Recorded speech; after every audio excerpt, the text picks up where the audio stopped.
armas, batallas y hombres que cambiaron el curso de la historia. Esto y mucho más en Bellum Artis Historia Militar.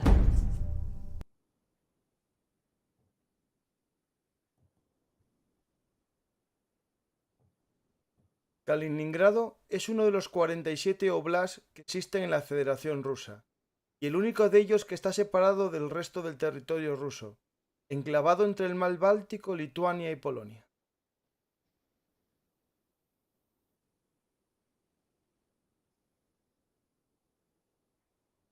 Hola amantes de la historia, soy Francisco García Campa y esto es Bellum Artis Historia Militar, el lugar de encuentro de vosotros los apasionados de la historia militar.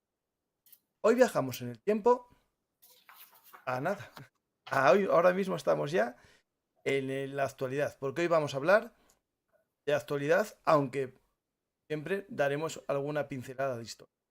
Hoy viajamos a Kaliningrado para conocer el enclave ruso en la Unión Europea.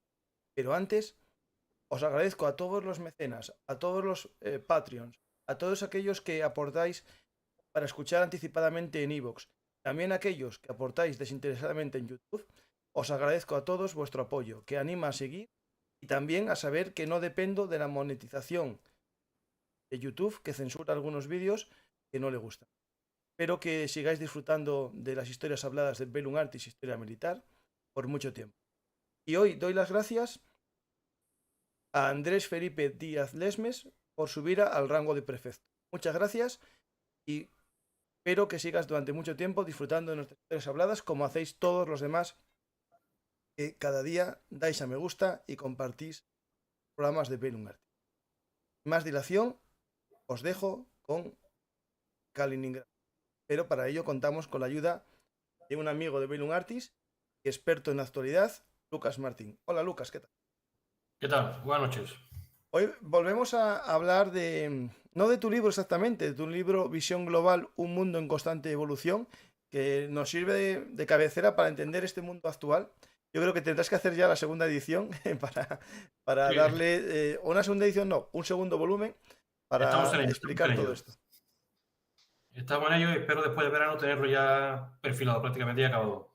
Ah, bueno, bien, bien, perfecto. Ahí tienes ya que meter sobre muchos cambios ya. Ahí, aparte del sí, el conflicto de Ucrania, el tema del Ártico que tratamos en un programa, está hablando mucho últimamente. De hecho, al poco Sí, de hacer el programa contigo sobre el Ártico, que recomiendo a la gente escucharlo, ya salieron noticias de que el verdadero escenario geoestratégico no era Ucrania, era el Ártico. sí, sí. De todos modos, el segundo volumen del libro va a versar exclusivamente sobre el fenómeno terrorista. Ah, vale. Va a estar dedicado exclusivamente al terrorismo, a la historia del terrorismo, del fenómeno, su evolución. Creo que va a ser bastante interesante. ¿Qué vas a meter? Digamos, la evolución desde el origen del terrorismo, por ejemplo, en Europa, el anarquismo, la evolución al yihadismo y todo eso. Efectivamente, hago un repaso por todo, desde el origen del terrorismo, las diferentes fases que ha habido en el terrorismo, los diferentes grupos en diferentes zonas del mundo y varios trabajos que he ido publicando sobre el respecto, están todos compilados ahí. Ujú. Un tema interesante, porque al final el primer programa, si te acuerdas, aquel primer programa que la doctrina Gerasimov, Sí, hablábamos que el terrorismo era una de las medidas, ¿no?, que se podía hacer en estas guerras híbridas, también una herramienta de los, no de guerra híbrida, sino de guerra para algún tipo de... de los estados. Al fin y al cabo, no deja de ser una herramienta que han empleado diversos estados como elemento de poder o elemento para ejercer su acción. Ujú. Entonces, yo digo que es un fenómeno que merece la pena estudiar en profundidad y la gente que lo lea en su momento igual se lleva alguna sorpresa. Sí, sí, seguro.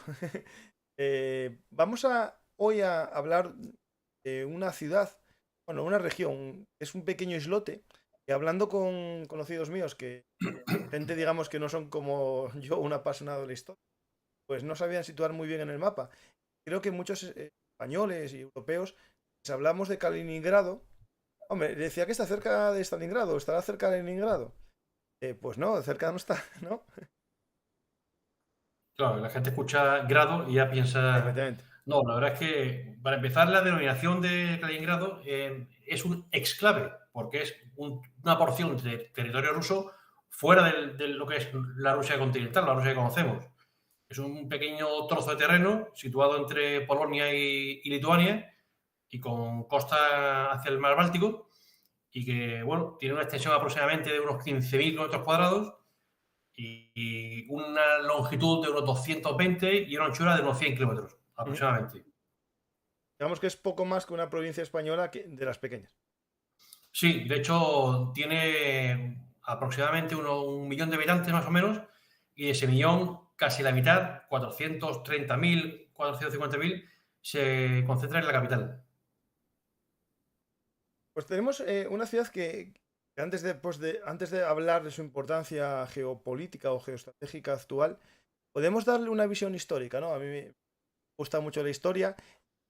Bueno, ya lo sabes perfectamente, Lucas. A ti también. Sí, Podemos sí. hacer un viaje en el tiempo y si nos alejamos un poco en el tiempo y damos un zoom y nos alejamos, vamos a ver que ese nombre de Kaliningrado va desapareciendo y aparece otro nombre que es el más conocido a lo largo de la historia o el que más años se creó, que no es un nombre, digamos, que tenga algo que ver con el nombre Kaliningrado, porque es Königsberg, ¿no? La ciudad del rey, Efectivamente, ¿no? Königs.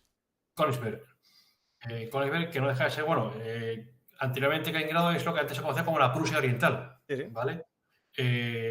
Por remontarnos a los orígenes más remotos del lugar, se funda, el lugar lo fundan los caballeros teutóricos hacia el 1225 aproximadamente, que construyen un castillo y se asientan en la zona. Y es el origen, pues, de Königsberg, ¿vale? Ese territorio evoluciona con el tiempo. Casi toda su historia está vinculado de un modo u otro a Alemania o a los pueblos germanos, ¿vale? Empezando, como he dicho, por los caballeros teutónicos, que durante el periodo de 1500 y poco, a principios de 1600, se asientan ahí los duques de Prusia y hay que decir, como curiosidad, que es la patria del filósofo Emmanuel Kant, Y, de hecho, y que fue incluso profesor en su universidad.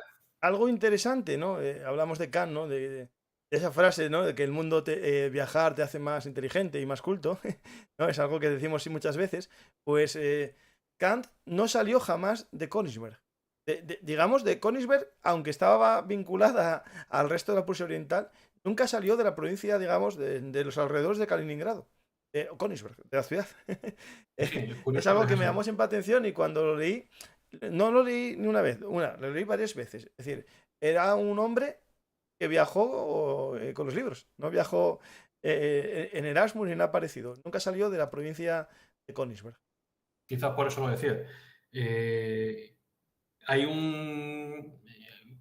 Siguiendo en la historia, hay que decir que la presencia rusa en el lugar no es nueva. Y aunque fuera por un pequeño periodo de tiempo, entre 1757 y 1762, 5 años, el territorio estuvo en manos de Rusia, ¿vale? Entonces fue ocupada por Rusia. Y después, posteriormente, en 1807, fue ocupada por Francia. O sea, lo vemos que han pasado diferentes naciones, han ido pasando por ahí y el territorio ha pertenecido a diferentes países.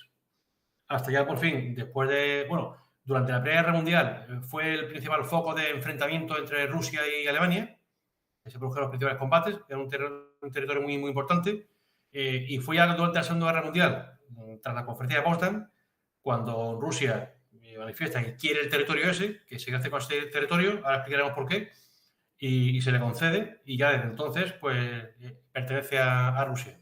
Ujú. Ahí, a los oyentes, les invito a ver un programa que hice hace tiempo que se llama La Pizarra de Paco. Es un proyecto que seguiré algún día haciendo vídeos en los que de forma breve explico un suceso histórico, ¿no? Y en 5 minutos, un poco más, explico cómo el mapa de Europa se cambió o fue modificado por la Segunda Guerra Mundial. Entre los cambios que explico en esa pizarra de Paco está este cambio, ¿no? Del que estamos hablando, de la Prusia Oriental. Hay que recordar a los oyentes, cuando hablamos de este cambio de fronteras, es uno de los mayores movimientos de migratorios de la historia de Europa. Es decir, esto es, tengo un mapa ahora mismo aquí para que lo veamos un poco. En esta conferencia de Potsdam y al acabar la Segunda Guerra Mundial, Alemania, ¿no?, pierde todo lo que es la Prusia Oriental, como muy bien dices. La mayor parte de ella, lo que es la zona de Danzig, se pasa para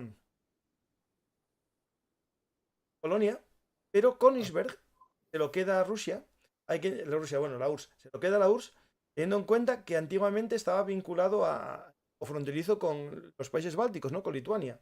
Por lo tanto, era un añadir más a lo que tenía. No hay que pensar como un islote ahora. O sea, que la Claro. Unión Soviética, estamos ante que tenían más cerca de su frontera. Los cambios que veremos después hacen que ese islote se convierta en un islote, ¿no? Pero ese cambio, por ejemplo, Polonia se gana el territorio este de la Prusia Oriental, se gana también parte de la Silesia y la Pomerania. Y a cambio, que esto es interesante para entender todo lo que está pasando a día de hoy, parte de Polonia Oriental se lo queda Ucrania, se lo queda Bielorrusia. Por tanto, cuando vemos un mapa actual europeo, no coincide con un mapa previo a la Segunda Guerra Mundial por esos cambios en la frontera que son interesantes a la hora de entender, ¿no? Ahora podemos decir una ciudad, ¿no? Por ejemplo, Danzig es la antigua, es Danzig, es la antigua Danzig, ¿no? Gdansk ahora es la antigua Danzig. O por ejemplo, Lvov ahora es Heliópolis. Al final, si vemos mapas, es decir, pero esto era Polonia, ahora es Ucrania. Van cambiando. Eso sí, la población, yo tengo familia, digamos, mi mujer, familia política, está casada con una polaca y fuimos a la boda en Polonia, en la zona esta cercana a Marienburg, una fortaleza muy importante.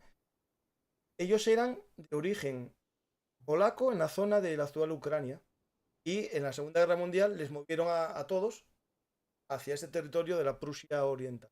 Digo, para que veamos un poco esos mapas, que no solo fue cambio de mapas, fue cambio de personas, millones. Sí, sí.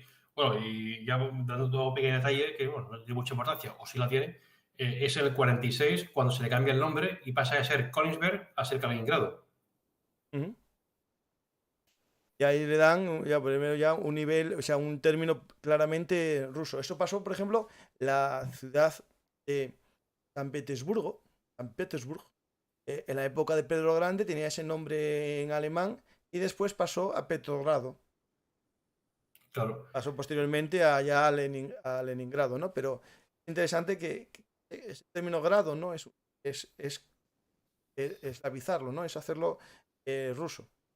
Lo digo porque podía quedarse perfectamente como durante mucho tiempo fue San Petersburgo. Pues también, como has dicho tú antes, y para que los oyentes tengan una idea más o menos de cómo es el lugar y con quién hay frontera, ¿Mm? la frontera que tienen con Polonia son 220 kilómetros y la que tienen con Lituania son 300 kilómetros. Y a eso hay que sumar 150 kilómetros al norte de costa en el mar Báltico. O sea, para que se más o menos geográficamente cómo está ubicado el lugar. Y lo interesante que tiene este clave, lo vemos en un mapa, es que la salida que tiene al mar está protegido por una gran barrera, una gran duna, que se llama el Vístula, la barrera del Vístula, Sí, y otra al norte, que es la barrera de Curonia. Sirve, digamos, un poco de protección contra las tormentas, a lo mejor en el Báltico en invierno, hace que el puerto sea más tranquilo. Puede ser ese el factor, ¿no? De la importancia que le dan a este puerto los... bueno, la importancia que tiene, y ya he pasado un poquito a hablar de otro tema, es que es la única salida al mar Báltico que tiene Rusia, aparte de San Petersburgo, como has comentado antes, ¿vale? Entonces, evidentemente, el tener una sola salida o a tener dos, desde un punto de vista geoestratégico o militar, cambia muchísimo, es fundamental. Entonces, a la hora de controlar además los estrechos de Dinamarca y lo que es la salida al mar, incluso el control del mar Báltico, la zona norte, en caso de conflicto, el exclave, mejor dicho, perdón por emplear la palabra incorrecta, es fundamental. O sea, desde un punto de vista estratégico militar es muy importante. Ujú. Una cosa que para que expliques un poco la diferencia entre esclave y enclave. Bueno, Porque se eso dice dependerá, exclave, como todo, desde el punto de vista de cómo se viene, ¿no? claro, pero desde el punto de vista ruso es un exclave porque está Ujú. situado fuera de su territorio, Efectivamente. ¿vale? Entonces, está fuera de sus fronteras. Y para nosotros es un enclave porque está dentro de nuestras fronteras.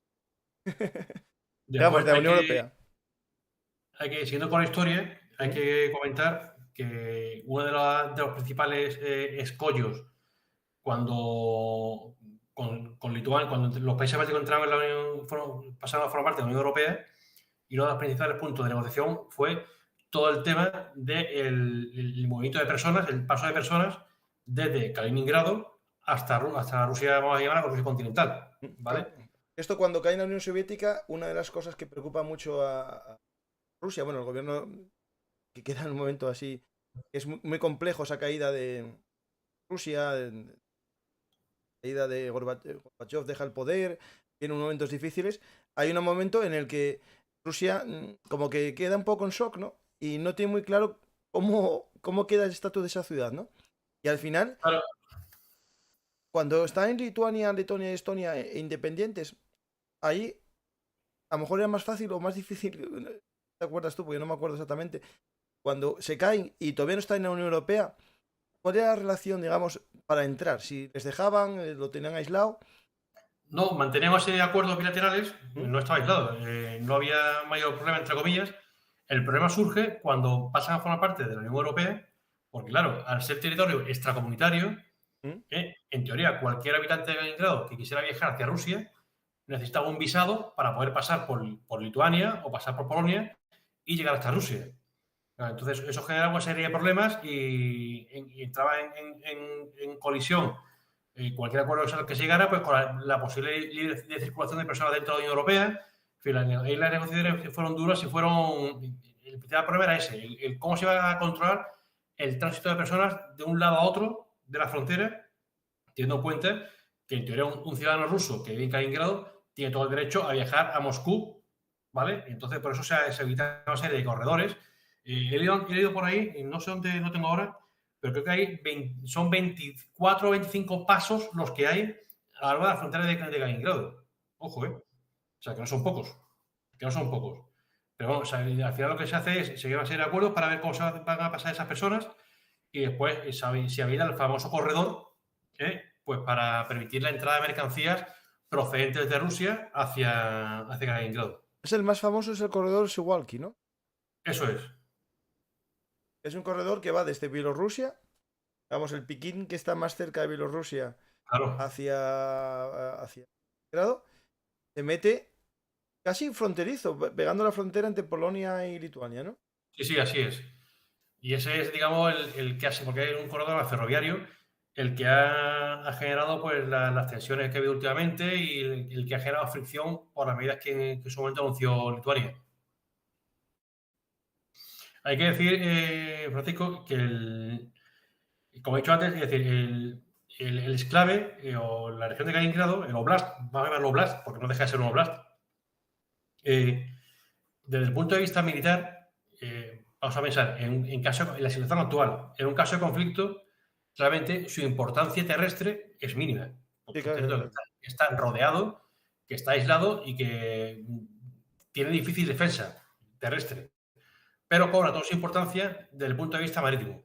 ¿Vale? El hoyo marítimo cobra toda su importancia por lo que he dicho, por los puertos que tiene, por lo que tú has explicado antes, y por las posibilidades que ofrece la flota del mar del Báltico de moverse y de salir, ¿vale? Y de hacer sus funciones de bloqueo incluso de la flota, de las posibles flotas de la OTAN. Y ahí en Kaliningrado, ¿hay alguna, digamos, armada permanente? Es decir, o es parte de la armada del Báltico que está en San Petersburgo y va dotando de barcos, o siempre hay una dotación, digamos. No, parte de la flota del Báltico está basada en Kaliningrado, ¿vale? Parte de ella. ¿Se sabe más o menos qué efectivos puede tener, digamos, en operación o algo? Lo que exactamente las unidades navales que tienen no te lo puedo decir. Lo que sí sé que en el conjunto de Fuerzas Armadas en Kaliningrado, rusas, eso es un número que tenga variado en función del tiempo. Pasó una época bastante mala después, como has comentado, después de la caída de la Unión Soviética. Las fuerzas se disminuyeron mucho, tuvieron muchos problemas de mantenimiento, de materiales y demás. Después comenzó a crecer el número de fuerzas en la región y aunque se cree que en algún punto ha llegado a haber unos 35.000 hombres, ¿vale? Hay que tener en cuenta que tampoco es una región muy grande. O sea, tampoco No, puedes tener 35.000 ahí... soldados ahí es mucho, ¿eh? Claro, pero se estima que lo que suele haber, el número real que hay es entre 15 y 20.000. Ahí podemos decir que son los números de fuerzas rusas que hay en el lugar. Ahí está, ¿hay alguna división, por ejemplo, acorazada o solo algún tanque, digamos, de apoyo? No, tiene unidades mecanizadas y unidades acorazadas. Aquí quiero hacer un inciso, porque también esto, últimamente con la guerra de Ucrania se ha puesto muy en boga el tema, o se ha hablado mucho del tema, y es el tema de la presencia, ¿no?, de armas nucleares en Kaliningrado. Eso te iba a Y preguntar recuerdo, yo, porque justo hubo un vídeo por ahí que circuló mucho por redes sociales, que es un programa de televisión rusa, una de estas de la televisión pública rusa, como que dicen que nuestro Satan 2 en 2 minutos desde Königsberg atacará Londres y después Berlín y París en 2 minutos, ¿no? O 1 minuto y medio Berlín. Es decir, ¿hay algún arma nuclear que se sepa? Bueno, aparte en submarino seguro, pero alguna balístico o algo. Es lo que iba a comentar. Realmente, información no se tiene o no hay claramente, no se tiene claro si hay o no hay. De hecho, hay quien decía, quien escribía en su momento cuando comenzó la guerra de Ucrania, que Rusia reaccionaba, es decir, que hay mucha gente que decía, ¿cómo reaccionaría la OTAN si Rusia emplazara armas misiles nucleares en Kaliningrado? Y mi respuesta a eso es, ¿y qué más da? O sea, ¿qué importancia tiene? O sea, con la tecnología que tiene a día de hoy los misiles nucleares, los misiles balísticos intercontinentales, y con la existencia de misiles balísticos basados en submarinos, ¿qué más da que Rusia plante misiles nucleares en Kaliningrado o que la OTAN plante misiles nucleares en Polonia? Si es que da igual. Es que el tiempo para alcanzar el objetivo, la diferencia va a ser mínima. Y ya te digo, teniendo que lanzar misiles sobre el submarino, ya huelga todo lo demás. Porque es un misil que tú nunca vas a saber dónde están. Sí, No sé si realmente. explico lo que quiero decir. Que la importancia de basar ahí armas nucleares o no tiene realmente ninguna importancia. ¿Vale? No es determinante, ni mucho menos. Ahí, claro, cuando hablamos de esto de los misiles nucleares, claro, al final es muy llamativo, pero realmente el ataque con misiles nucleares, es lo que tú bien dices, se va a producir desde barcos, desde submarinos, desde algún avión que todavía tiene bombarderos estratégicos, y lo que muy bien dices, o muy bien insinúas, con un Satán de estos que son hipersónicos y de qué más, si son 2 minutos desde Königsberg, desde Rusia son 3 minutos, que no da tiempo tampoco Claro. al Por eso sistema decir defensivo. que no deja de ser algo, digamos, de cara a galería, ¿no? Pero realmente, cuando uno piensa fríamente, no tiene un efecto estratégico realmente o disuasorio, voy a llamarlo real. ¿Mm? Ya digo, sobre todo, desde el momento que tienen misiles nucleares basados en submarinos. A partir de ese momento, ya hemos dejado de hablar de todo lo demás. Sí, sí. Porque incluso tú las instalaciones terrestres, si las tienes localizadas, las puedes atacar y destruir. Pero los submarinos nunca vas a ser capaz de destruirlos todos. Por lo tanto, no tiene sentido. No, de hecho, por ejemplo, me salgo un poco del tema, pero sí que está vinculado al Ártico, ¿no? Nurmagsk y la zona esta del Cabo Norte, Sí, en la península de Nurmagsk, es donde en teoría hay más misiles nucleares rusos. Y se hablaba de que cuando Finlandia entre en la Unión Europea, está en peligro un poco esos arsenales, ¿no? Porque al parecer lo tienen como una zona de almacenaje y distribución de misiles de cabezas nucleares. Ahí sí entiendo, porque es un lugar que están bien protegidos, ¿no? O alejados del enemigo, pero en Königsberg, claro, ponerlos ahí tampoco es muy normal, porque es tan fácil al alcance, ¿no? De un ataque preventivo de otro país. claro, es que yo te digo, y además que lo que he comentado antes, en caso de un conflicto global y una ofensiva terrestre, pues realmente el lugar es poco defendible, por no decir nada. Es decir, sería muy complicado. Yo creo que el interés que tenía en su momento tendría Rusia en caso de conflicto de ampliar ese corredor y ocupar rápidamente parte de Lituania, asegurarse que hay Kaliningrado, es por la importancia que tiene la salida al mar que le ofrece y las instalaciones que tiene navales ahí. Esa es la verdadera importancia, pero desde el punto de vista terrestre es muy difícilmente defendible y si no se hay una operación rápida para hacerse con esa zona, pues evidentemente si tú tienes basadas ahí armas nucleares terrestres, las perderías. Sí, sí. El tema, por ejemplo, en el caso de un conflicto, ¿no? Imaginar que este es el conflicto con la OTAN, ¿no? Lo que muy bien dices, esta posición podría ser fácilmente atacada porque está perfectamente rodeada. O también podría dejarse, digamos, como de lado, si no hubiese cabezas nucleares, digo, ¿no?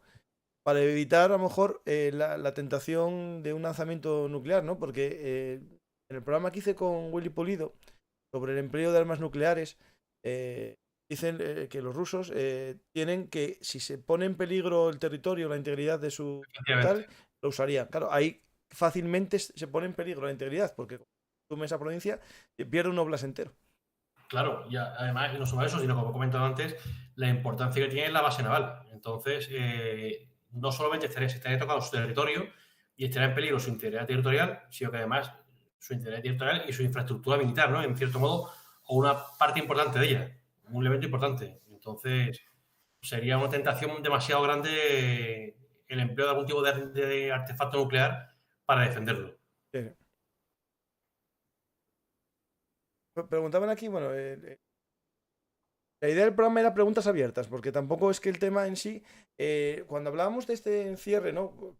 Noticia Sí, Kaliningrado, es por el bloqueo, ¿no? Que hace Lituania a la vía ferroviaria, pero se basa en una interpretación que no se había hecho completa de lo que es el embargo de bienes claro. a Rusia, ¿no? Se había embargado una serie de productos, ¿no? Electrónicos, productos de ciertos químicos. Es lo que iba a comentar. ¿Mm? Si me permites, vamos a ver, lo que no llegó a hacer, digamos, lo que pretendía hacer en Lituania, o lo que en teoría quería hacer, era aplicar las sanciones que se han aplicado a Rusia, ¿vale?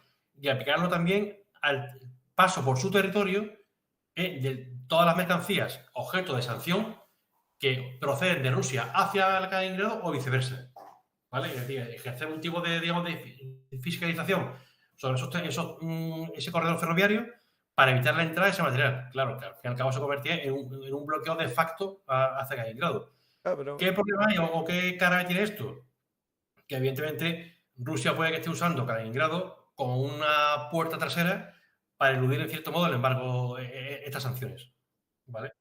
pero eso Entonces, depende, claro, ahí, Lucas, depende cómo se interprete, ¿no? Porque si el bloqueo se produce de mercancías que vienen de Rusia hacia Kaliningrado, realmente no estamos ante un bloqueo internacional, sino un bloqueo interno del país. Es decir, a claro, ver, pero lo claro, que el claro, es problema que de Lituania es que ellos no pueden permitir que pase por su territorio claro, claro, justo, sí, material que sí, es sí. objeto de sanción. Claro, claro, claro, claro. Es que es un tema complejo, ¿no? Porque hay una cosa, si te fijas, los camiones, el TIR, ¿no? Eso que llevan los camiones atrás, TIR, que va cerrado y tal.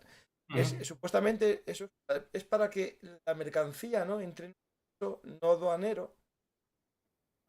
Fíjate Marruecos, ¿no? De Marruecos se cierra en TIR hasta la frontera española y llega hasta Rusia. No tiene que pagar aduanas en Europa porque es una mercancía no está en tránsito. No digo porque Claro. todo es complejo, ¿no? Es decir, es un tema complejo. Sí, Ahí, es muy complejo, pero bajo mi punto de vista, y esto lo comenta yo en algún otro lugar, yo creo que fue, en cierto modo, una sobreactuación por parte de Lituania, ¿vale?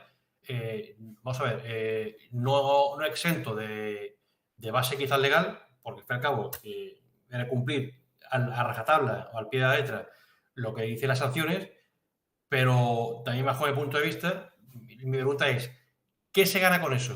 Es decir, si se aplica esa medida, ¿se va a producir un quebranto de la economía rusa o va a hacer que las sanciones sean mucho más eficaces? ¿Se va a obtener un beneficio claro en el sentido en el objeto de las sanciones? Bueno, yo creo que no. ¿Eh? Por lo tanto, esa medida lo único que voy a hacer es, digamos, enrarecer la situación y complicarla mucho más, ¿no? sí, sí. Entonces, bajo mi punto de vista, creo que era una medida, al menos por ahora, innecesaria. Claro, no, yo desde mi punto de vista incluso un poco pillada por los pelos, ¿no? Porque si estamos ante un corredor internacional es complejo. El tema, claro, es al revés, ¿no? Imagínate los barcos que llegan con mercancía embargada de otros países y llegan al puerto de Königsberg, a Kaliningrado, y de Kaliningrado pasan a Rusia. Ahí podemos hacer una interpretación de bloqueo, ¿no? Ahí sí sería más factible el bloqueo. Digamos desde el punto de Claro, vista de Lituania. pero lo sigo viendo, como tú has dicho, muy cogido con pinzas, No, ¿sabes? yo también, porque es mercancía interna, ¿eh? No lo veo fácil. Aparte, habría que ver también, porque claro, en teoría, desde el momento que ese barco llega al Kaliningrado y toca puerto ruso, ya está en territorio ruso. Sí, sí, efectivamente, sí, sí. Contigo. Y si tú has llegado a un acuerdo, hay un acuerdo internacional que permite el empleo de ese corredor para el transporte de mercancías y una serie lo diré, de normativa o una serie no encuentro la palabra ahora, de condicionantes que no incluyen el que se fiscalice todo lo que va dentro de los vehículos, pues evidentemente la cosa se complica, ¿sabes? Sí, sí. Como tú bien dices, está muy cogido por los pelos. Y aunque no esté cogido por los pelos, repito, si eso se lleva a cabo y se implementa, va a producir un efecto que merece la pena, digamos, las contrapartidas que tendrían. Claro. Y honestamente pienso que no. Entonces no creo que fue, es más, creo que será incluso hasta contraproducente, fíjate. No, yo creo que lo que hace es tensar todavía más la cuerda. La Exactamente. tenemos muy tensada todos.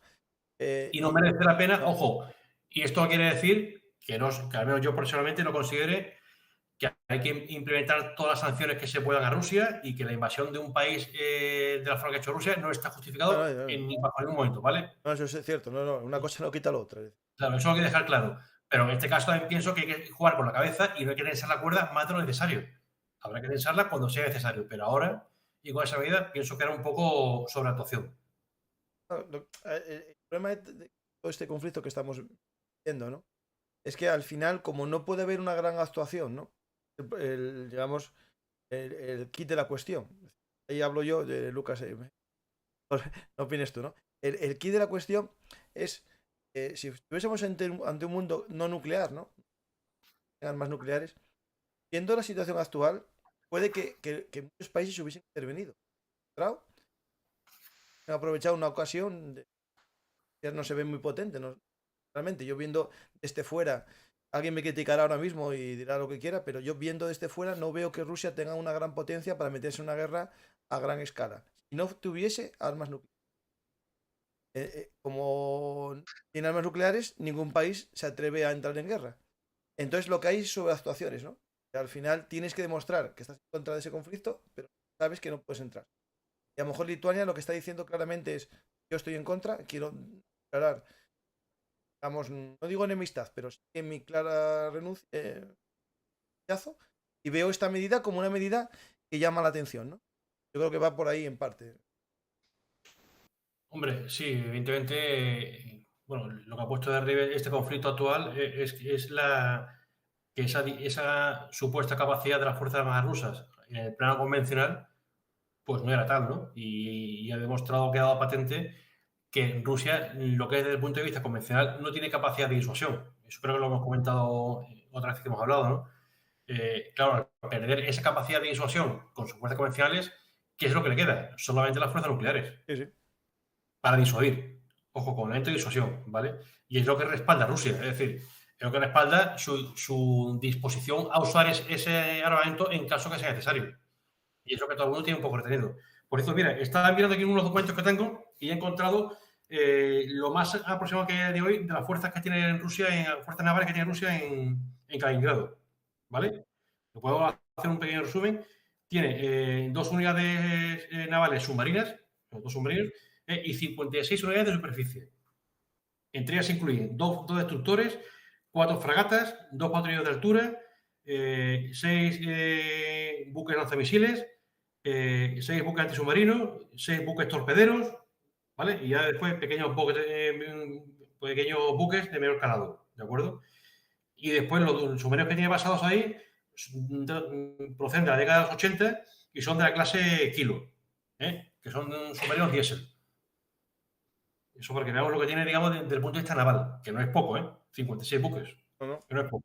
Lo que son pocos son submarinos, la verdad, que me llama la atención que solo 2. Que son submarinos, digamos, de ataque, ¿no? De gasolina, de Sí, ataque sí, a barcos. efectivamente. Y después, aproximadamente, cuando hablamos de carros de combate, estaríamos hablando de aproximadamente, por ejemplo, unos 600 y 800 carros de combate. Y aproximadamente unos 1.200 vehículos de combate de infantería. ¿Vale? Eso para que tengamos una idea de lo que tiene más o menos el equipo principal que tiene Rusia en Kaliningrado. Ya digo, no es algo desdeñable, pero evidentemente insuficiente para aguantar un territorio que estaría aislado en caso de conflicto. Sí, sí, completamente, sí. De hecho, estoy poniendo un poco el mapa para la gente que a lo mejor no conoce la zona. Es interesante, la posición que tienen es una posición central en el mar Báltico. Creo que podemos explicar un poco la importancia que tiene el mar Báltico, ¿no? Como una salida más o menos abierta, más o menos, porque la zona a lo mejor norte del Báltico en invierno, donde está San Petersburgo, que está aquí, ¿cómo se llama esta bahía? El Golfo de Finlandia. Sí. Ahí eso se hiela, porque si no recuerdo mal, en la Revolución Rusa escaparon hasta Finlandia por el hielo. La isla esta. No me acuerdo cómo se llamaba el cuartel. Se rebelaron contra bolcheviques. Königsberg. No te suena a ti, ¿no? No, hicieron de vueltas, pero ahora mismo no le pillo el nombre, tío. Eran unos marineros que fueron primero en la primera revolución, a favor de la revolución, y después se levantaron en armas y son los que escaparon por el hielo hasta Finlandia. Lo digo para que veamos la importancia. Están ahí en el chat comentándolo. Y claro, si nos fijamos, está muy abajo. Es decir, está casi en la parte sur del Báltico, cerca de lo que es la bahía de Dansk. Y tiene algo muy interesante, que es esto que os comentaba yo antes. Esta laguna del Vístula, que le protege de los vientos fríos y del hielo. Y al final es una especie de salida, si lo veis por aquí. Y hay un pequeño estrecho que está aquí justo, el Fextum Pilau. Muy bonito, una fortaleza de estas de traza de artillería. Y ahí tiene la salida al mar. Todo con un canal que lleva al puerto de Königsberg. Bueno, hay una cosa que no he comentado que es importante desde el punto de vista militar de lo que tiene ahí Rusia. Por un lado están los sistemas antiaéreos, en este caso el sistema S-400, que los tiene basados en Kaliningrado. El sistema, en teoría, tiene un alcance de 400 kilómetros, ¿vale? Luego, tener digamos, un islote en mitad de la Europa, de la OTAN y la Unión Europea, con esos sistemas antiaéreos basados ahí, en caso de conflicto, pues te estás creando una burbuja y estás poniendo en serios problemas todo lo que despegue, por supuesto, desde Lituania, desde las repúblicas bálticas o todo lo que puede cerca del mar Báltico, ¿vale? 400 kilómetros, pues es que no tiene regla esto, pero podemos estar hablando casi toda Polonia entera. Es decir, la mitad casi de Suecia y Finlandia, Estonia y Lituania. Fíjate el alcance. Ojo, suponiendo que sea realmente así, porque aún no se han probado en combate y después de ver cómo funciona el material convencional ruso, habría que comprobarlo. ¿De acuerdo? Que no lo tengo muy claro. No, ni yo. Y después también tiene misiles Iskander, que pueden ser empleados con cabeza convencional y, ojo, y te hacen un roto. Y también misiles antibuque Onyx. Importante para controlar, como tú estás comentando ahora, la salida al Báltico, ¿vale? Y el paso de buques por esa zona. Ahí es importante, hablando del Báltico, te rompo, Lucas, porque tengo aquí el mapa adelante. Estamos justo en la zona más ancha del Báltico. El Báltico es bastante estrecho en todo su recorrido, sobre todo en la entrada, ¿no? En la entrada por Dinamarca, que están las islas de Dinamarca, que taponan el Báltico completamente. Pero después hay una especie de codo hacia el norte, un giro, y ahí está justo la mayor anchura.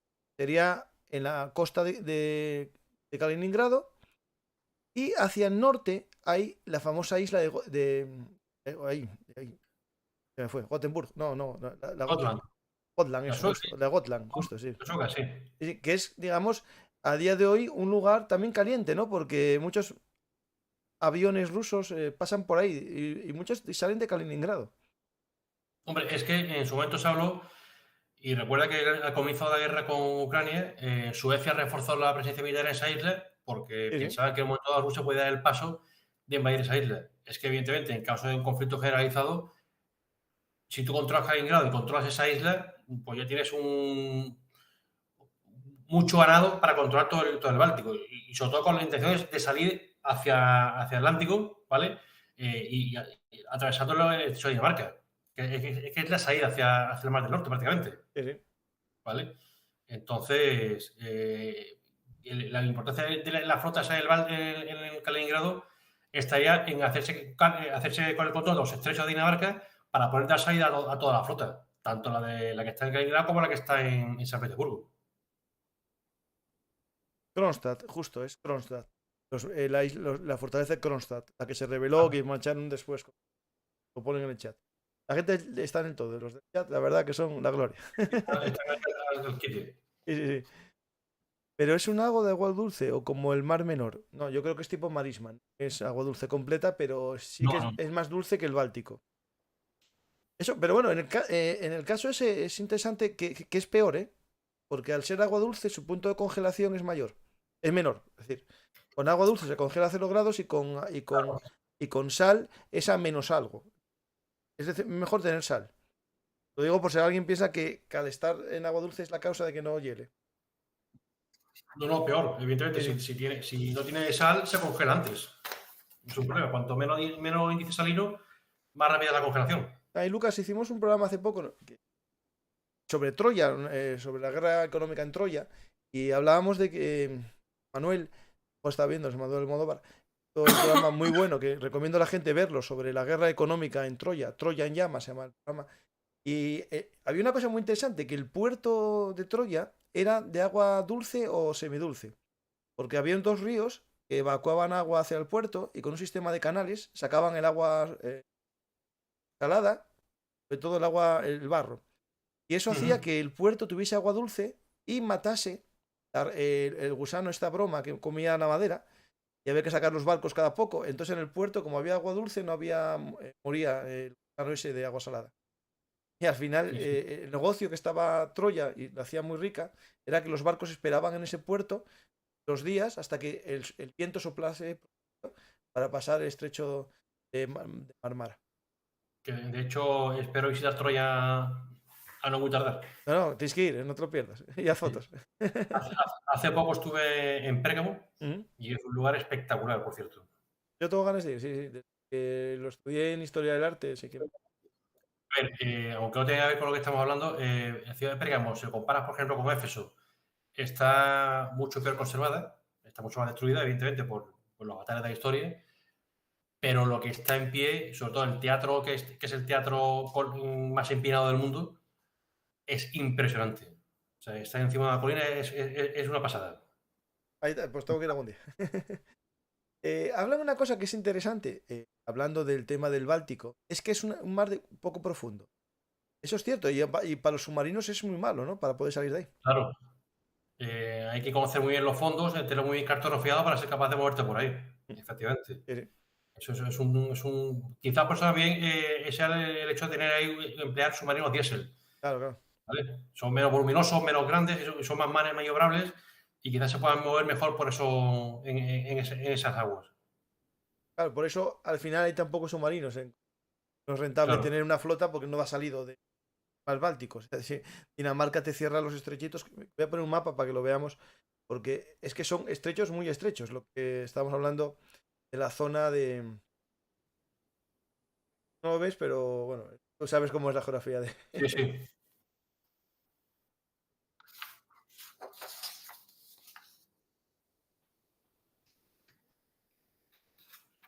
La salida del Báltico es esto y son canales muy estrechos. Está el de este famoso puente. ¿Dónde está el puente aquí? El puente que une Suecia con Dinamarca, que está cerca de Malmo, Oresundrum, que es muy estrecho, por ahí no pueden salir casi ningún submarino, tienen los daneses. Y después está el otro puente, que es el de Storebæltsbroen, que al final también es muy fácil cerrarlo, porque solo tiene 2 canales de salida que los cierras fácilmente. Al final, la salida, realmente, la obsesión que tiene Rusia de esa salida al Báltico, porque no se congela, en la práctica real de un conflicto con otros países, no tendría casi uso. Báltico. Bueno, es un lugar fundamental, ¿eh? O sea, no pensemos solamente en lo que tú comentas de la salida, pero el control de ese mar, por así decirlo, ese mar interior, que no es un mar interior, pero por hacer Bueno, sí. Para controlarlo, sí, pero no para vía de escape. Vale, perfecto, sí. Pero el control de esa zona es fundamental. Ten en cuenta que desde ahí tienes acceso a muchos países, Dinamarca, Suecia, en fin, puedes hacer muchas cosas.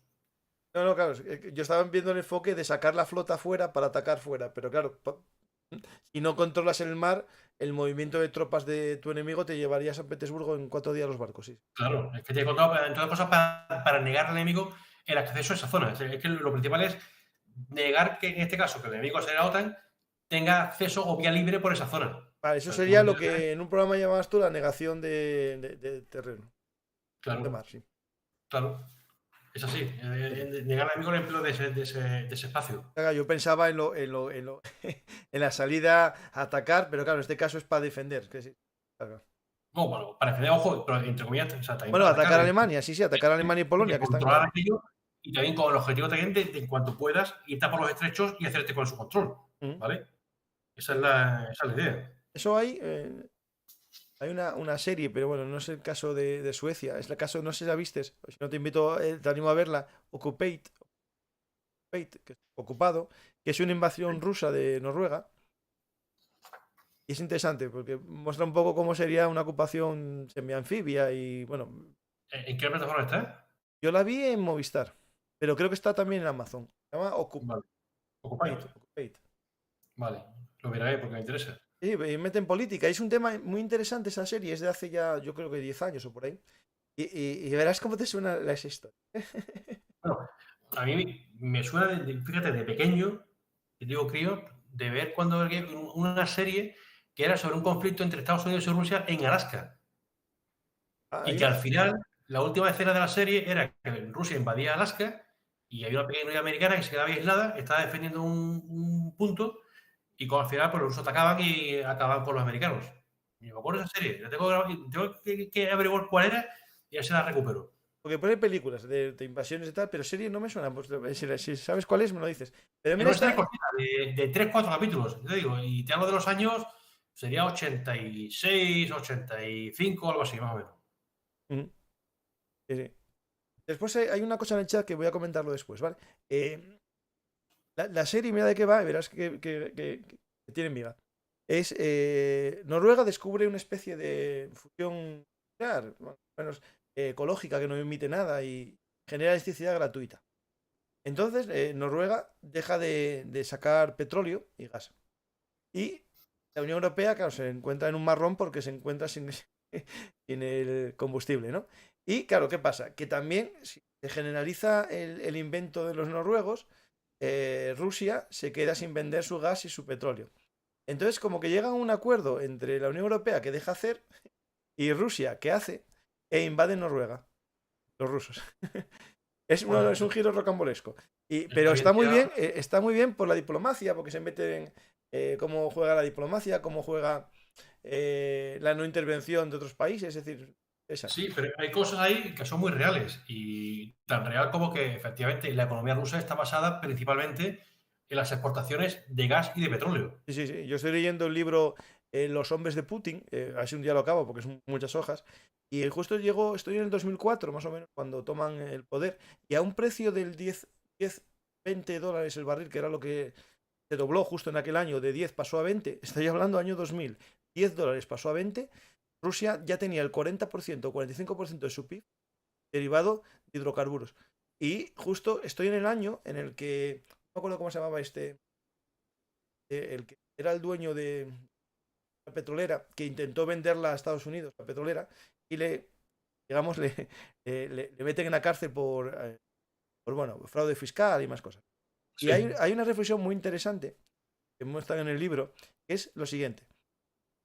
Te dimos la empresa, pero no es tuya. Al caer la Unión Soviética, gente se hizo con las empresas petroleras por 4 duros, ¿no? Sí, Pero sí. era una especie de cesión, una cesión del Estado para la gestión. Y Putin dijo, no, no, esto no juguéis con ella, no es tuya, no la regales a los americanos y te ganes unos cuantos 25.000 millones de dólares, que era lo que iba a ganar, porque no es tuya. Esto fue un mal momento de Rusia que se privatizó. Bueno, ten en cuenta, no se ha comentado mucho, pero desde que comenzó la guerra de Ucrania, creo que han sido ya 4 o 5 los directivos de Gazprom ¿Mm? que han aparecido muertos. Sí, sí, sí, suicidados así De hecho, el último hace un par de días. O sea que. sí, sí. Pero evidentemente la economía rusa está basada principalmente en la exportación de hidrocarburos y lo comentamos, ¿te acuerdas? En el día del programa del Ártico, que Rusia necesita que el precio del barril esté de normal por encima de $100, ¿Mm? ¿vale? Y si hablamos para exportar, perdón, para explotar los yacimientos que hay en el Ártico, nos iremos ya a hablar un precio del barril por encima de los $120, para que sea rentable su exportación. Y Su, eso es el precio explotación, normal, sin meter oferta y demanda. su explotación, ¿vale?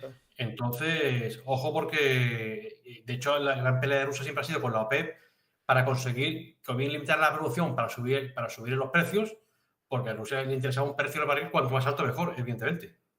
Sí. Eso, acuérdate, si no te acuerdas, te lo recuerdo yo, que cuando hicimos el programa primero sobre la guerra de Ucrania, lo hicimos Sí, el 25 o 26 de febrero, dijiste que la única forma de que fuera factible todo lo que pasase de economía, toda la guerra económica, era que el precio del barril bajase. Al final subió mucho Por lo tanto, estamos viendo que le están haciendo casi... Si tú tienes una Rusia cuya economía se basa en la venta de petróleo, si quieres golpear la economía, consigue o negocia que el barril de petróleo se ponga en $60, 70. Que evidentemente es algo, a día de hoy, lo vemos como algo, digamos, irrealizable, ¿no? Habría que aumentar mucho la producción, en fin, una serie de estudios, poner de acuerdo a mucha gente, pero si se pudiera hacer, eso evidentemente machaca a Rusia, está claro. Pues esa es con los precios actuales y Rusia únicamente está vendiendo petróleo con descuentos, porque tiene que hacer descuentos, y entonces, y se lo vende principalmente a China y a India, que están comprando petróleo como si no hubiera mañana. Sí, sí. Entonces, pero efectivamente es eso, en Rusia le interesa el precio del petróleo, cuanto más alto mejor, en todas las cosas, y digo, para poder cubrir los costes de explotación, en este caso, de los yacimientos más al norte, incluso los que están en el Ártico. Sí, sí, ahí no tengo dudas ninguna. Incluso metiendo el descuento que sea rentable. Eso es otra. Efectivamente. Bueno, tengo un programa que hice yo en solitario sobre la guerra económica y quién ganaba y quién perdía, y ahí comentaba que el problema que tenemos a día de hoy, viendo el histórico, ¿no? Hay un histórico de precios de combustible, petróleo, llegó a estar mucho más caro. En el año 2006 creo que estuvo a $180 el barril y el precio de la gasolina era más bajo. Ahí entran unas variables que es la oferta y demanda, lo que muy bien dices, el aumento del consumo en China, que no había tanto en el 2006. Otro tema que es el parón de las refinerías. En el COVID se pararon las refinerías, no se modernizaron muchas refinerías en países africanos y eso lleva a que haya poco refino. Un problema que afecta no al petróleo, sino a la gasolina. Claro. Es que después también ahí entra mucho. Yo no soy experto en economía, evidentemente, ni mucho menos. Bueno, no me considero experto en nada, ¿no? Ya lo sabes. Pero evidentemente entran en juego muchos factores, y no solamente el precio del petróleo en origen, y que después el precio de la gasolina pues está sujeto a muchas cosas. Y después ya para rematar a los impuestos que le mete cada país. Por lo tanto... Hay vamos a ver qué cosas en el chat, qué preguntas hay. Y con eso yo creo que vamos sacando hoy también cocinas. Creo que dicen aquí Publius Licinius que la serie es América. ¿La que yo comentaba? Sí. América. Pues mira, voy a apuntar a ver si la encuentro, porque puede ser, ¿eh? Puede ser.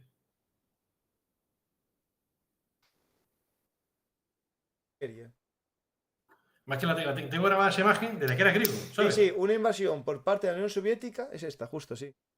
Del 87 es la... Sí, fíjate, lo he clavado. Además que me acuerdo que planteaba a los americanos una defensa para una posición defensiva y como tenía muchos medios y demás, pues imitando algo que en su día creo que hizo Leonardo da Vinci o que planteó, pues con unos tubos los colocaban de tal forma, cruzados de tal forma que al estar los combatientes metidos en los tubos, cruzaban fuegos. La verdad que estaba muy interesante. Tengo esa imagen grabada. Pues yo la vi, ¿no? No, ahora que estoy viendo esta foto de los soldados rusos, no la vi, ¿no? Muy modernos, la verdad. Sale aquí una foto como... Después lo ves en el vídeo de YouTube. Sí, sí. Salen con cascos integrales y tal, ¿no? Muy modernos. Pues América. Tropas del Ártico, imagino. Pues así. Como los de las guerras galaxias, igual. Pues no la vi yo esta película, ¿no? No tengo yo recuerdo.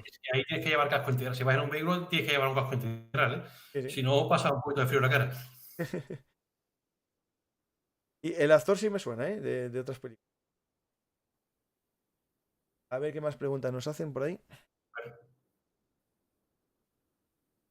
Hablaban de un tema, sí, que tiene que ver con lo que estábamos hablando, que el Báltico es el mar con menos salinidad, uno de los que menos salinidad tiene, eso es cierto, por la cantidad de ríos que hay. Claro, es que hay muchos ríos que aportan agua dulce ahí. Es que ten en cuenta bien que al ser una zona de mucha nieve y demás, todo eso, cuando llega el deshielo, eso se acaba invertido en el mar. Claro, también. ¿Cuál rebaja el nivel de salinidad del agua? Claro. Es un círculo vicioso. ¿Puede Dinamarca impedir el libre tránsito del comercio naval? A ver, en época de paz no, pero en época de guerra sí. Puede hacer un bloqueo a ciertos países, ¿no? Sí, pero ojo, porque el derecho al mar es muy claro. A no beligerantes no puede. Claro, sobre todo el tema de los estrechos. El paso por los estrechos no se puede bloquear bajo ningún concepto. Ojo con eso. Ahí yo, como sabes que yo tengo yo soy un tío un poco extraño, tengo la carrera de historia de mayor, pero yo soy abogado. Pues Y, entonces lo y- sabes mejor que yo. y la carrera de Derecho, había una asignatura que Derecho Internacional Público, y había un capítulo muy interesante que era estrechos y bahías. Regulado las bahías, los estrechos. Sí, hay un tema sobre lo que es agua territorial y agua internacional, en cualquier bahía hay estrecho. Pero bueno, entiendo que en época de guerra cualquier potencia puede hacer un control del barco extranjero aunque tenga pabellón de otro país, me parece. Es lo Sí, pero que... no puedes interrumpir el paso por un estrecho salvo que sea alguna nación beligerante, si no me equivoco. Sí, pero si es un barco, esto es que, digamos, neutral, ¿no? Eso le pasó mucho a España en la Segunda y Primera Guerra Mundial, que van todos, bueno, con la bandera del país neutral y tal, pueden Sí, pararte si hay sospechas de que lleves armas o algo al otro país. sí, pero no puedes interrumpir el paso por un estrecho. No, interrumpirlo no. Yo lo controlo, si no tienes nada, te dejo pasar, justo. Claro. De hecho, está pasando ahora En Turquía, en ¿no? el Bósforo. Claro. En el Bósforo. Los barcos de la flota del Mar Negro no pueden salir al Mediterráneo y los que están en el Mediterráneo pueden entrar en el Mar Negro si tienen su base en el Mar Negro. Ujú. Un buque militar ruso que no tenga su base en el Mar Negro no puede entrar en el Mar Claro, Negro. porque se considera que es un refuerzo a una guerra, ¿no? Claro, Mm. Y los otros pueden pasar porque están volviendo a su casa.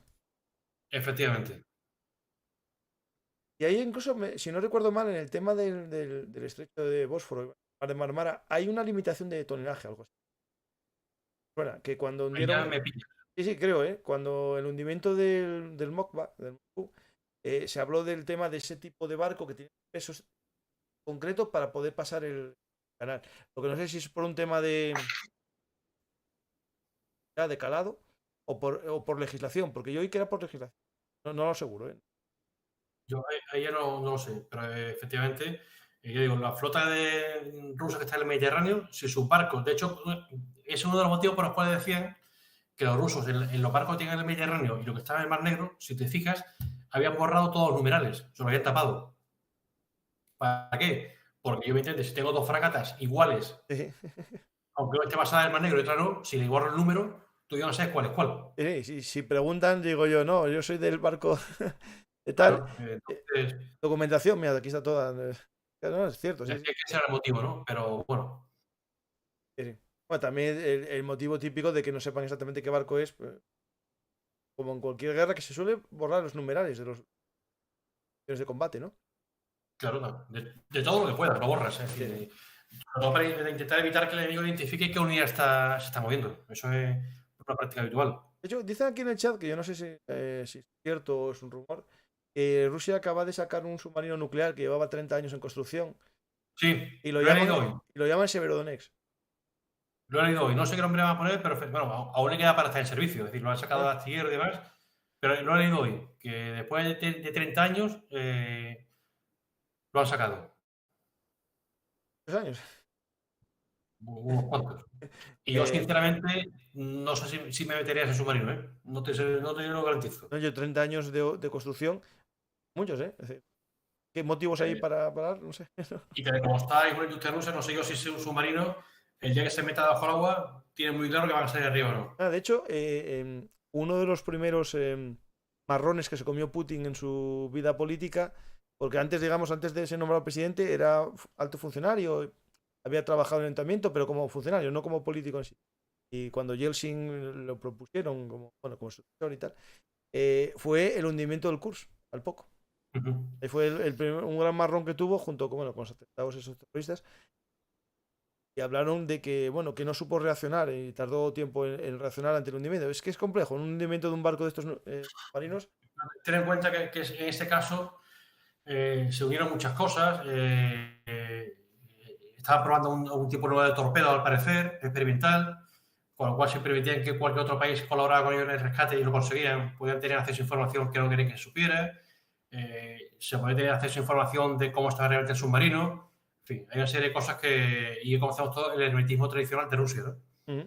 Antiguamente la Unión Soviética y ahora de Rusia. Entonces ahí es un tema muy delicado. Porque además que por lo general los sumergibles o submarinos son elementos de un alto nivel de clasificación todo lo que lleva dentro. Entonces ningún país permite que otro meta los hocicos en sus submarinos. Ni a Está claro. sacar gente, ¿no? Pero bueno, los submarinos debe ser algo muy lento porque hicimos un programa muy lento de construcción, digo, viendo el modelo español y todo, viendo que Australia acaba de firmar hace poco un contrato con Estados Unidos para la fabricación de submarinos nucleares, pero que los van a entregar dentro de 20 años, o sea que... Claro. Vamos a ver, es que no es un... Primero, si es un desarrollo nuevo, evidentemente se tarda un montón. Y lo que ha pasado en España, que lo subieron, era un desarrollo Sí, sí, nuevo. sí. Una vez que ya que se desarrolla la primera unidad, las primeras unidades, y ya tienes el know-how y sabes lo que tienes que hacer y todo funciona, se tarda menos, pero ten en cuenta que es una cosa muy delicada, ¿eh? Y tiene su proceso y sus pruebas y sus historias y no es algo fácil de hacer. Y además que ten en cuenta que es como pasa con, no con los aviones, pero sí pasa ahí con los buques de superficie.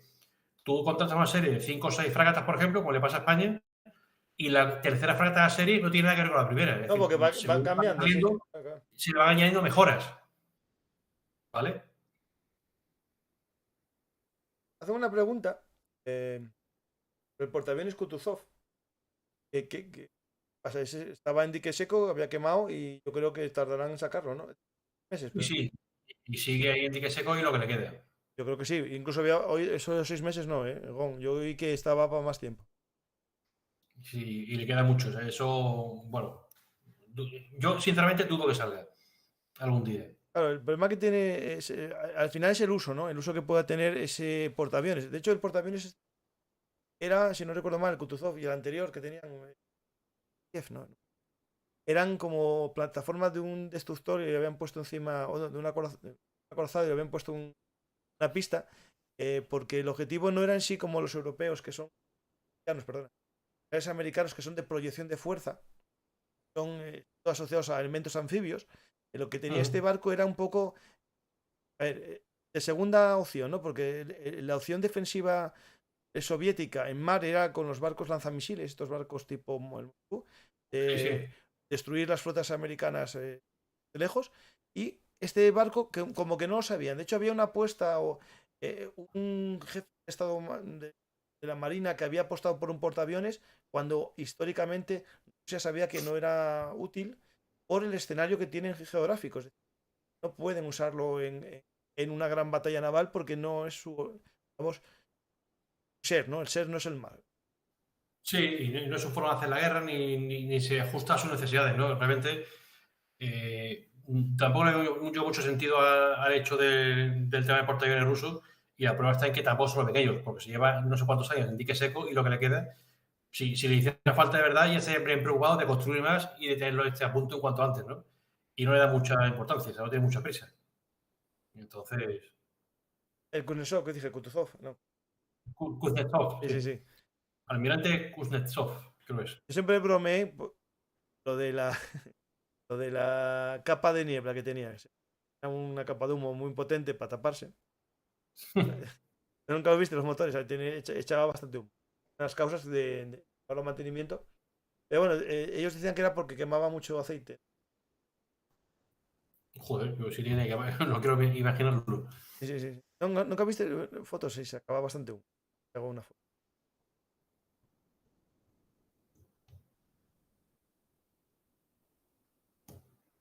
Si alguien tiene alguna pregunta, que la vaya haciendo.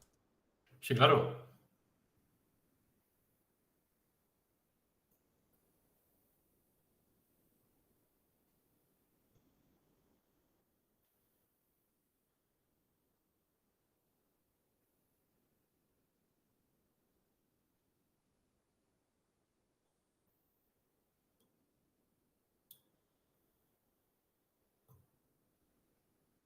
Joder, tengo varias, ¿eh?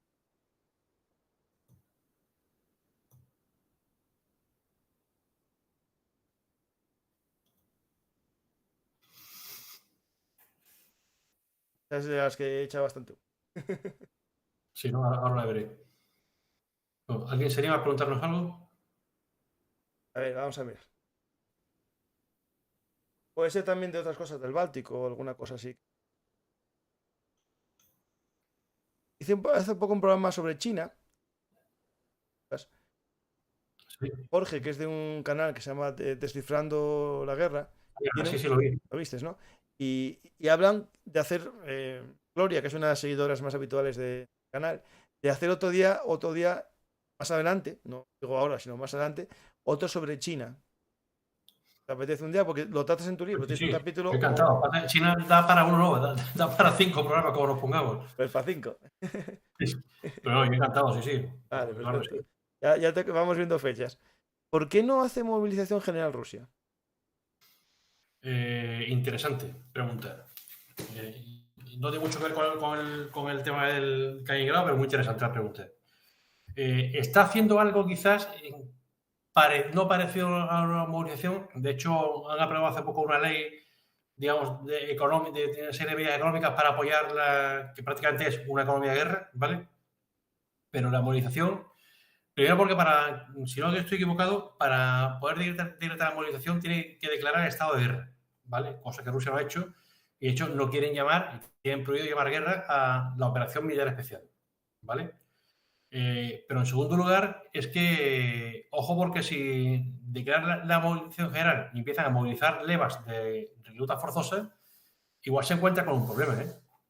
Porque hasta ahora, y eso se ve muy claramente cuando uno ve las cifras de muertos rusos, el origen, la mayor parte de los muertos rusos pertenecen a dos repúblicas de las más pobres y de las más lejanas de la Federación Rusa. Porque evidentemente el ejército ruso se nutre básicamente de jóvenes que proceden de esas repúblicas periféricas, muy, muy pobres, donde no tienes nada que hacer ni nada de lo que vivir, y o te alistas al ejército o te mueres de hambre, literalmente. Entonces, ven el ejército como una salida para alistarse y ya digo, casi todos los muertos que está viendo son de esas repúblicas. Que de No hecho me acuerdo el nombre de... hay un mapa que publiqué en redes sociales hace mucho sobre esa zona del norte de Mongolia, por esa zona. Claro. ¿Qué ocurre? Que si se declara una abolición general y empieza a movilizar gente de ciudades como San Petersburgo, como Moscú, de ciudades grandes, si empiezan a llegar ataúdes a mansalva a esas ciudades, ojo, porque entonces igual Putin tiene un problema interno y gordo, ¿eh? Sí. Lo puede tener gordo, pues unido a las sanciones económicas, a cómo va a estar viviendo la gente, que empiecen a ver que eso que le han estado contando, que es una operación militar especial, que casi no mueren rusos, que están ganando y demás, si se encuentra de frente que cada día reciben 200 ataúdes, pues entonces la cosa, yo digo, no es lo mismo que lleguen a una república periférica y perdida de la federación a que lleguen al centro de Moscú los ataúdes, ¿eh? No tiene nada que ver. Hablan del tema del bloqueo del corredor. ¿Qué acciones diplomáticas puede hacer Rusia? ¿Lo he visto qué puede hacer? O sea, Hombre, es complejo. diplomáticas es muy complejo, o sea, es decir, Porque tiene pocas acciones. O sea, claro, o sea, tiene poca opción de sancionar como sea, expulsar a diplomáticos y vetar a gente pero bueno, tampoco creo que haya muchos lituanos interesados en pasar a Rusia, ¿vale? Entonces, ahí Rusia tendría pocas herramientas, vamos a decir, diplomáticas o convencionales. De hecho, la reacción de Rusia fue que ojo con eso, porque si le cerraban el corredor, igual toman alguna medida. el tema es que, por ejemplo, Eh, en el caso de Lituania, si no recuerdo mal, era el de los países que menos dependencia tenía del gas ruso. claro, Había generado cierta de de gasificación. Pasar de líquido a gas se nutre bastante con los barcos. Y claro. por eso yo Pero creo que es por eso, valiente también, ¿eh? Pero por eso comento que esta medida era un poco contraproducente porque pones a Rusia en una textura en la que tiene poco margen de maniobra, tiene pocas cosas con las que reaccionar y casi que la estás forzando a una acción que puede ser o puede ser constitutiva de un roce borde con la OTAN. Y es lo que desde un primer momento se quiere evitar. Entre otras cosas por parte de la OTAN. ¿Eh? Hablan del chat del barco gemelo del... Es este lo leí yo en el libro que estoy leyendo sobre los hombres de Putin. Es actualmente se llamaba durante un tiempo el Liaoning, que fue el primer barco portaaviones chino. Y era un barco ucraniano que se llamaba el Varego, el Baraj. Variaj. Y Sí, lo interesante de esta historia es que este barco gemelo, estas mafias justo que hubo ahí en la caída soviética, lo vendieron como supuestamente chatarra a un consorcio chino que lo iba a convertir en un casino flotante. Sí, Y al llegar a China, dijeron sí, por las narices casino. Y el objetivo era convertirlo en un portaaviones sí, chino. bueno, Pero las bueno, nadie cosas. sabía que iba a ser un portaaviones, pensaban realmente que iba a ser casino. Sí, sí, sí. Hay una pregunta aquí, a ver, ¿qué más? ¿Eso de estarle tocando las narices a Putin no es algo peligroso o ya se busca una guerra grande? No, nadie quiere una guerra Bueno, grande, ¿eh? es lo que hemos comentado. Nadie quiere, de hecho, se está intentando ayudar por todos los medios. Y por eso hemos comentado que esta medida en concreto, y es una opinión personal, la veo contraproducente, ¿vale? No porque sea tocar las narices a Putin, porque a Putin se merece que toque las narices, el pelo y las orejas, Mm. ¿no? Pero efectivamente este tipo de medidas no la veo, es decir, si me dijeran que tiene una contrapartida interesante, bueno, igual merece la pena correr el riesgo, pero sinceramente, por más vueltas que le he dado, no se lo encuentro. Mm. Hay una pregunta que hacen que es, en una hipotética, ¿no? Pero muy hipotética salida de Rusia de Kaliningrado, ¿no? Que abandonase Kaliningrado por X motivos.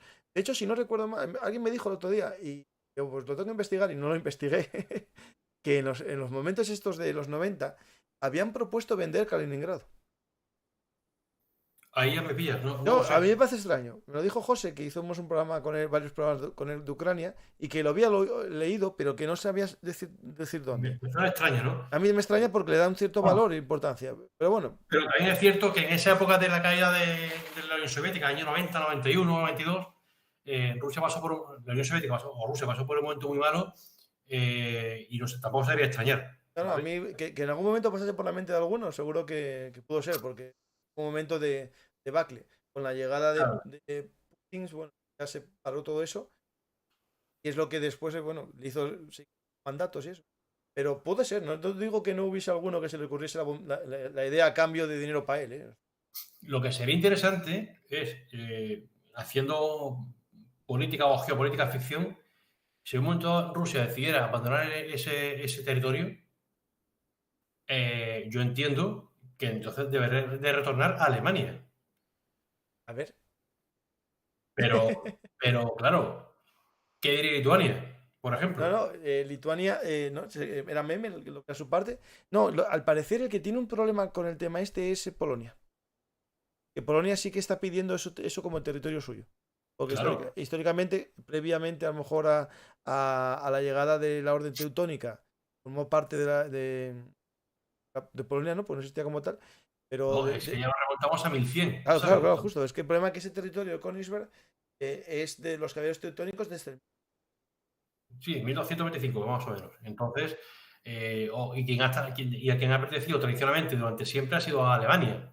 ¿Eh? Bueno, Alemania ha sido un territorio de origen germano, ¿vale? Vamos a decirlo así, de pueblos germánicos. Porque Prusia, vale, se asocia a Alemania, pero no era propiamente Alemania propiamente dicho. Pero sería un tema interesante, ¿eh?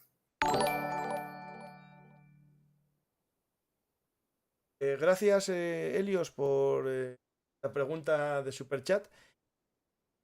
¿Todo sale mal a Rusia? ¿Puede haber guerra civil? Un tema interesante. Yo lo dudo.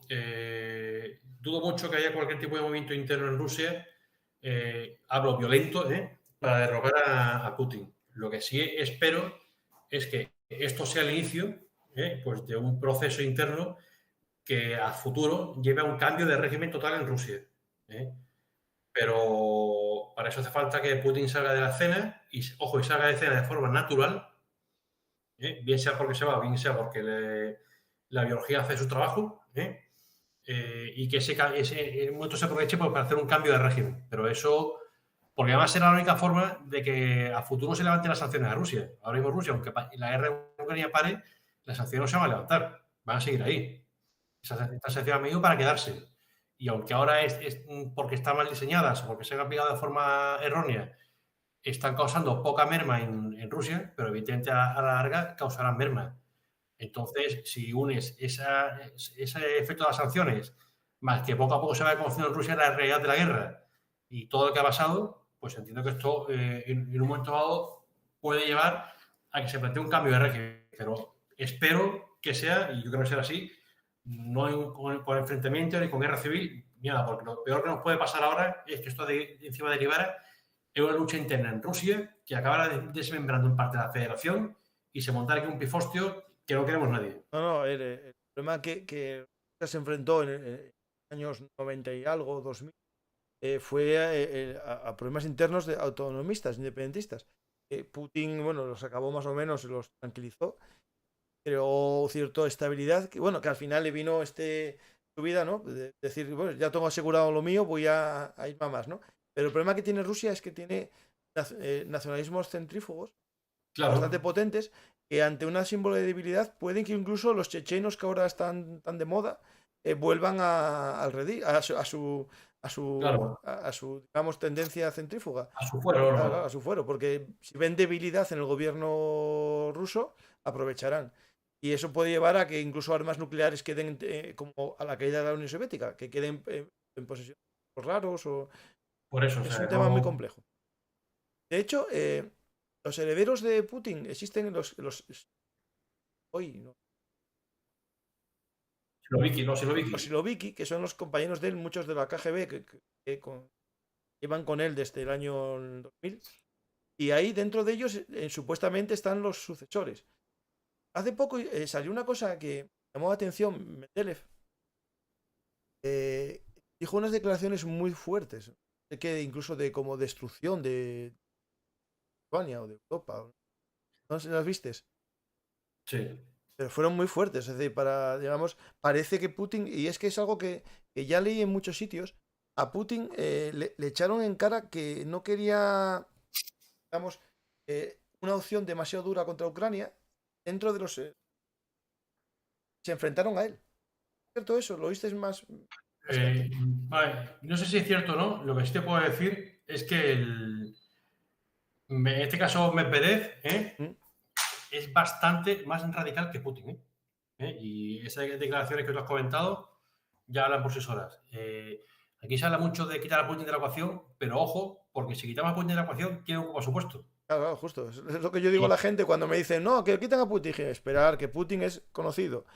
Putin, efectivamente en no. este Y caso, Putin dicen que frenó sabe lo bastante que el se tema. hace. Putin sabe lo que se hace, lleva mucho tiempo en este negocio, vamos a decirlo así, ¿vale?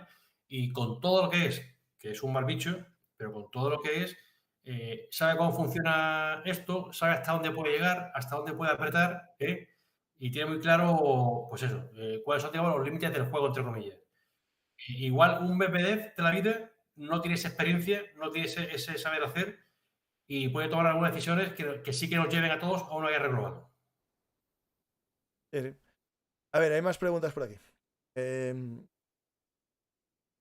si esta guerra se alarga con el invitado, como el invitado gestionaría el tema energético en Europa, volver al carbón nuclear, es decir, claro, el problema que nos encontramos, Lucas, que ya se ve en Alemania ya está tomando medidas, es qué pasa si se interrumpe completamente el gas ruso. El gas ruso, Pues que lo vas a pasar muy mal, que esta guerra tiene otra vertiente que de la que no se habla, que es la guerra económica, ¿Mm?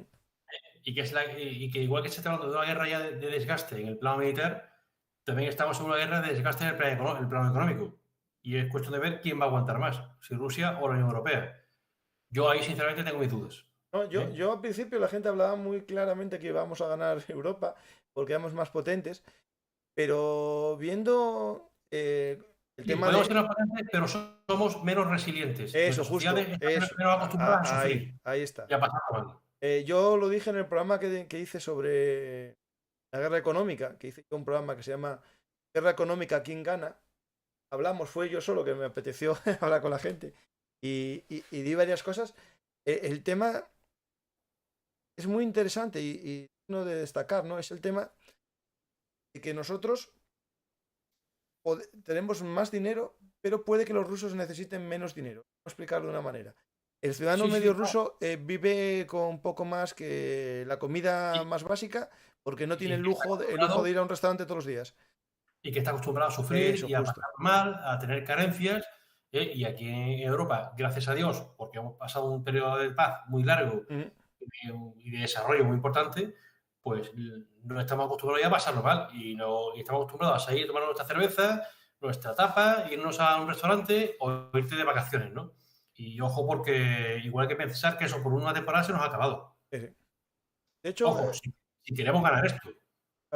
¿cuánto dura? Porque lo que está diciendo ya Alemania es, bueno, aparte de que va a poner el carbón a tope, a funcionar, es el tema de la industria. Cuando lleguen los cortes en octubre, digo octubre ya por una fecha, ¿no? Hay una fecha más o menos, que puede ser antes si cortan el grifo antes. En octubre, pongamos que llega el tema de las calefacciones. Al parecer, lo que tiene pensado el gobierno alemán es dar prioridad a los hogares. Sí. Llevar el gas a las casas para la calefacción y el gas industrial que se utiliza en muchos procesos, no solamente para calentar las calefacciones de las oficinas, se utiliza en procesos siderúrgicos, en procesos metalúrgicos, en procesos Sí, químicos, en procesos, por ejemplo, los abonos. Yo conozco uno que trabaja en una empresa de abonos muy potente, que dice, es que el problema es que si nos quedamos sin gas no va a haber abono, porque se sacan productos para el abono y claro. el ácido sulfúrico se saca también. Al final nos podemos encontrar con un cierre de la industria alemana. Eso va a suponer una recesión de caballo. Claro.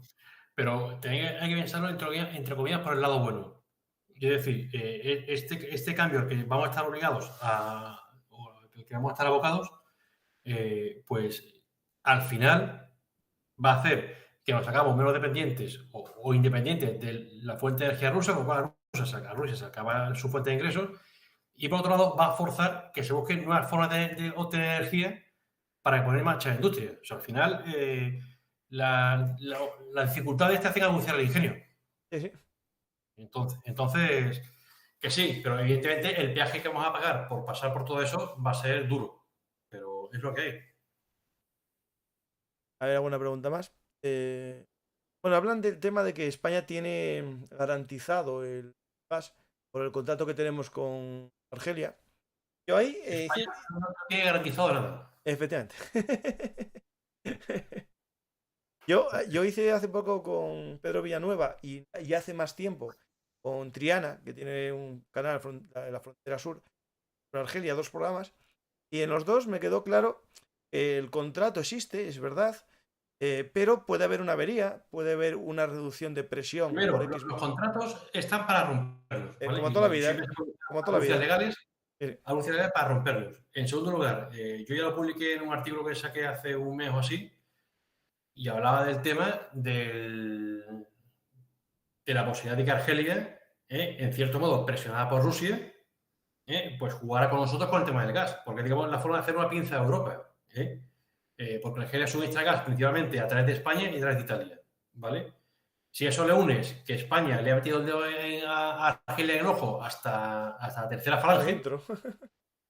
pues entonces evidentemente los argelinos están en una situación ideal, o bien para romper el contrato o cambiar condiciones, que ya ha habido algún conato de intentar hacerlo, o como tú bien dices, para que se rompe mañana una válvula y estoy un mes proporcionando el 10% del flujo de gas que tengo que darte, o el 20%. Y hasta con eso. Eso ya lo hizo Rusia, ¿eh? Rusia, en varios Claro. cortes que hizo a Alemania, uno fue por el tema de que no tenía mantenimiento las máquinas por culpa del embargo y que les cortaban. Claro. De hecho, ahora están esperando una turbina que tiene que venir de Canadá y Canadá dice que no la da, Claro, claro. por ejemplo. Entonces, eso de que España tiene gas asegurado, España, por desgracia, no tiene asegurado nada. No, yo estoy contigo, ¿eh? Y de hecho, al poco justo del follón este, cuando rompieron el acuerdo del tratado este de amistad y vecindad con España, ese mismo día Alemania hizo un contrato con Argelia, no sé cuántos millones, Claro. no me acuerdo la palabra exacta cómo se llama, garantizado en este mundo nada. ¿Por qué? Porque incluso aunque haya un contrato y haya una cláusula penal, puede ser más rentable lo que ganes por el nuevo contrato que la penalización. Efectivamente. Mucho cuidado. O De hecho, sea eso lo hicimos, lo hablamos ya y lo hablé también, el tema de los barcos que daban la vuelta en mitad del mar porque el precio del gas pagaban más, dejaban de venir a España y se iban Claro. a Efectivamente. más. Todo lo que decís es correcto. ¿Y dónde venden los argelinos su gas? Por gasoducto a Italia, a Alemania y a Francia. De hecho, se puede producir la paradoja de que nos venda Francia el gas que nos deja de vender Argelia. Pues puede ser un momento dado. Pero también le puede Argelia introducir una cláusula con Francia en su contrato De prohibirlo, diciendo, sí, como ha sí, hecho sí. con Marruecos, que no puede revendernos en las que vende a ellos. Y se acabó. De hecho, eso lo tenemos, ¿eh? Ahora mismo Argelia prohíbe a España venderle a Vender a Marruecos Marruecos en el gas. gas Claro, claro, argelino. claro. Entonces, A eso me España lo refiero. que hace es comprar gas americano, lo licua y lo manda Y se lo por vende el a Marruecos. gasoducto en dirección contraria. En vez de ser la dirección normal, lo manda en dirección contraria Sí, sí. a Marruecos. Eso es cierto. Pero es estadounidense. Buscar las voladuras de térmicas en Full HD. Me han quedado preciosas. A ver, yo como asturiano, nieto de un minero, te digo que lo de las térmicas a día de hoy están volando y salen en televisión. Y mira qué bien, otra térmica volada. ¡Hala! La robla volada. La volada. Y a ver, me parece que fuimos demasiado rápidos. Que Alemania son más ecologistas, gobiernan los verdes y no las volaron, las tenían paraditas. Sí, sí, sí, sí. Y ahora van a abrirlas todas. Yo hasta ahí hablo. Y de hecho, mira, para vosotros os lo cuento, ya lo conté en el programa de economía, creo. Cuando estuve en la última térmica, que entró en la zona, bueno, Berga, Tineo, no, Salas, hay una térmica, hablando con ellos, habían gastado, creo que si no me confundo mal, 100 millones de euros desde el año 2000 al año 2018 más o menos, en ponerse al día en emisiones de CO2. Y justo se lo cerraron. Sí, sí, sí, Al sí, final esto. fue, no, no me hagáis hablar, por favor. ¿Kaliningrado tiene independencia económica o podría sufrir la falta de energía como los países de alrededor? Es que Kaliningrado se abastece de energía tanto de gas como de energía eléctrica a través de Bielorrusia, Claro. por un gasoducto que viene de Rusia vía Bielorrusia, e igualmente de energía eléctrica. Entonces, pero claro, al final tiene que pasar por territorio lituano. Entonces, si se lo Entonces, cortan, no es independiente, depende totalmente del cordón umbilical, de ese cordón umbilical con Rusia. sí, porque ahí no hay tampoco para hacer presas, bueno, Claro, molinillo, pero la realidad es que Rusia no creo que invierta mucho en molinos teniendo todas las energías. efectivamente. Bueno, pues si hago una pregunta más, pues ya está, Máximo está la pregunta. Busca la voladura, eso está.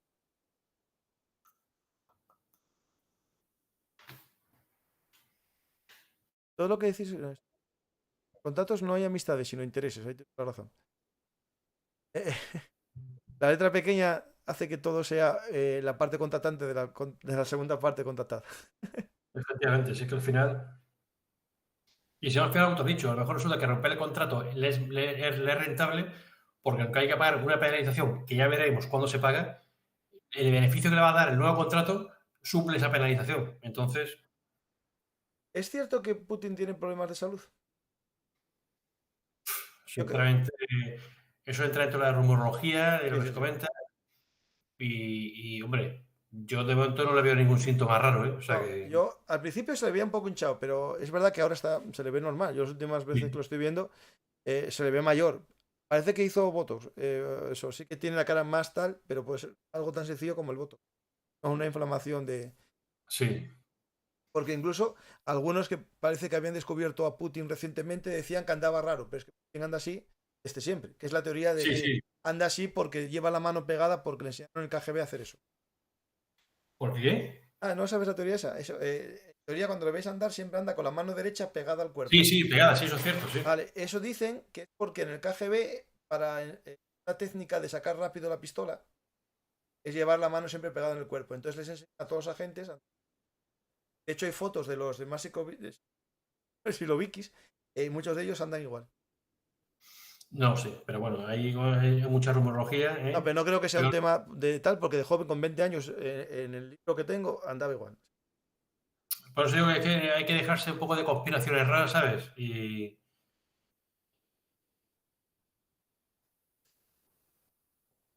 La independencia energética ni existe ni puede existir, por definición física. bueno, Complicado, pero depende, complicado. vale, sí, pero yo puedo decir de quién dependo, ¿no? Sí, sí, Y depende si porque puede. hay países que sí pueden. No, pero quiero decir, bueno, igual te puede tener cierta razón, ¿no? Porque al final de un modo u otro siempre te hace falta el concurso de alguien más. Pero puedo elegir de quién dependo o con quién trabajo, ¿no?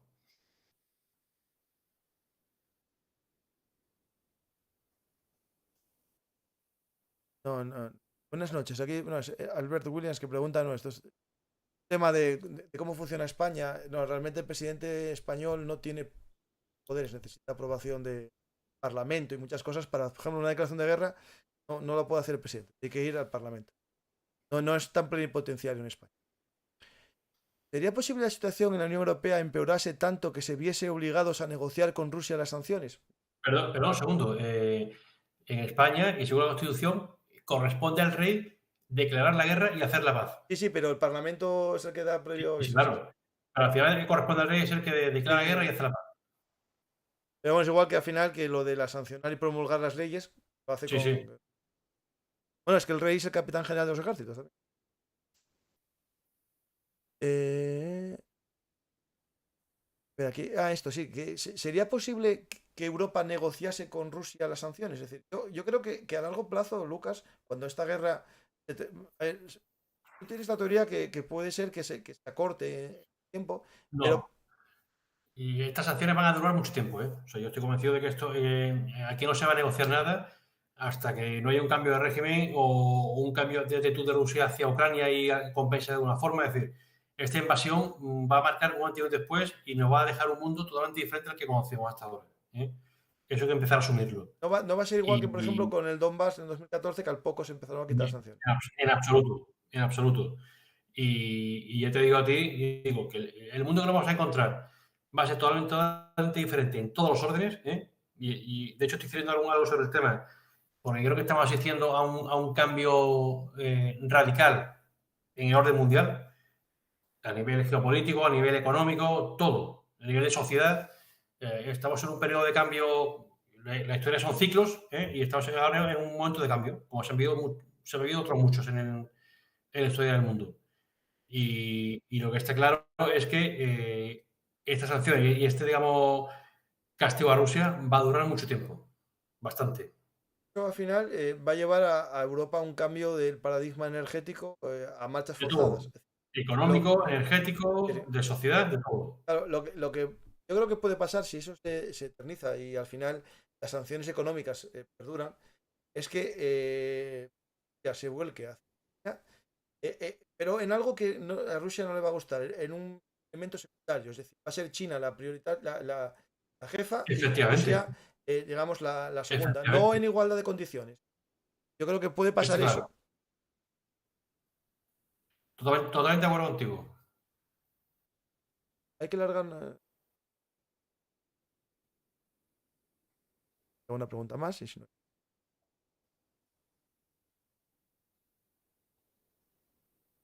¿Qué, qué os parece lo ocurrido en el G20? Con Lavrov, que ha llegado, ha estado un rato, por así decirlo, y se ha ido. Lo han llamado, no sé, lo han tachado de maleducado, es lo que he visto, ¿eh? No he visto tampoco mucho en la tele, no estoy al tanto por diversos motivos y no, yo lo he escuchado de refilón, O sea pero que bueno. fue, pero marchó. Porque en otras Pero reuniones no le invitaron, hay ¿no? que tener en cuenta que tanto Putin como sus ministros son a nivel internacional ya unos apestados. No, es que en otras que hubo no le invitaron, en la del G7, creo. Claro, es que es así, es que son ya unos apestados. Entonces, Y ahí China está cambiando un poco, digamos, algo o sigue con esa, digamos, yo no me interesa. no, China, vamos a ver, China, para empezar, China vende dos discursos. Un discurso hacia adentro, Mm. ¿vale? Y un discurso hacia afuera. Eso es así. Y China está, digamos, manteniendo el tipo. Evidentemente no participa con las sanciones a Rusia e intenta, digamos, nada igualar la ropa, pero China lo que quiere es, porque pretende que esto acabe cuanto antes, que Rusia no salga demasiado tocada, pero tampoco le importa mucho, salga debilitada, evidentemente, y China lo que sí le interesa es que esto acabe cuanto antes, porque China está a otra historia, está al negocio. ¿Eh? La guerra de China va por otro lado. Va por el negocio y por el acceso con los mercados internacionales y demás. Y evidentemente una guerra siempre es malo para el negocio. Sí, evidente. Es- y De una hecho, recesión para China es malo para el negocio porque uno de sus mayores mercados se hunde. de Entonces, no le interesa. hecho, hubo ahí un plan pro China de impulso económico, de millones de dólares, me parece, ¿no? Hoy creo que salió la noticia, o ayer, para un poco salir de situación que tienen por el COVID, ¿no? El cierre Claro. de puertos y tal. Es decir, hay una mercancía que compré y me tardó 1 mes y medio en llegar cuando lo normal sería llegar en 15 días, ¿no? Claro, pero es Pues, que a China, si encima del tema del COVID le unes ahora el tema de la guerra, que provoca que uno de sus principales mercados, que es Europa, se hunda y entre en recesión, pues China sale perjudicada. A China esto no le conviene, evidentemente.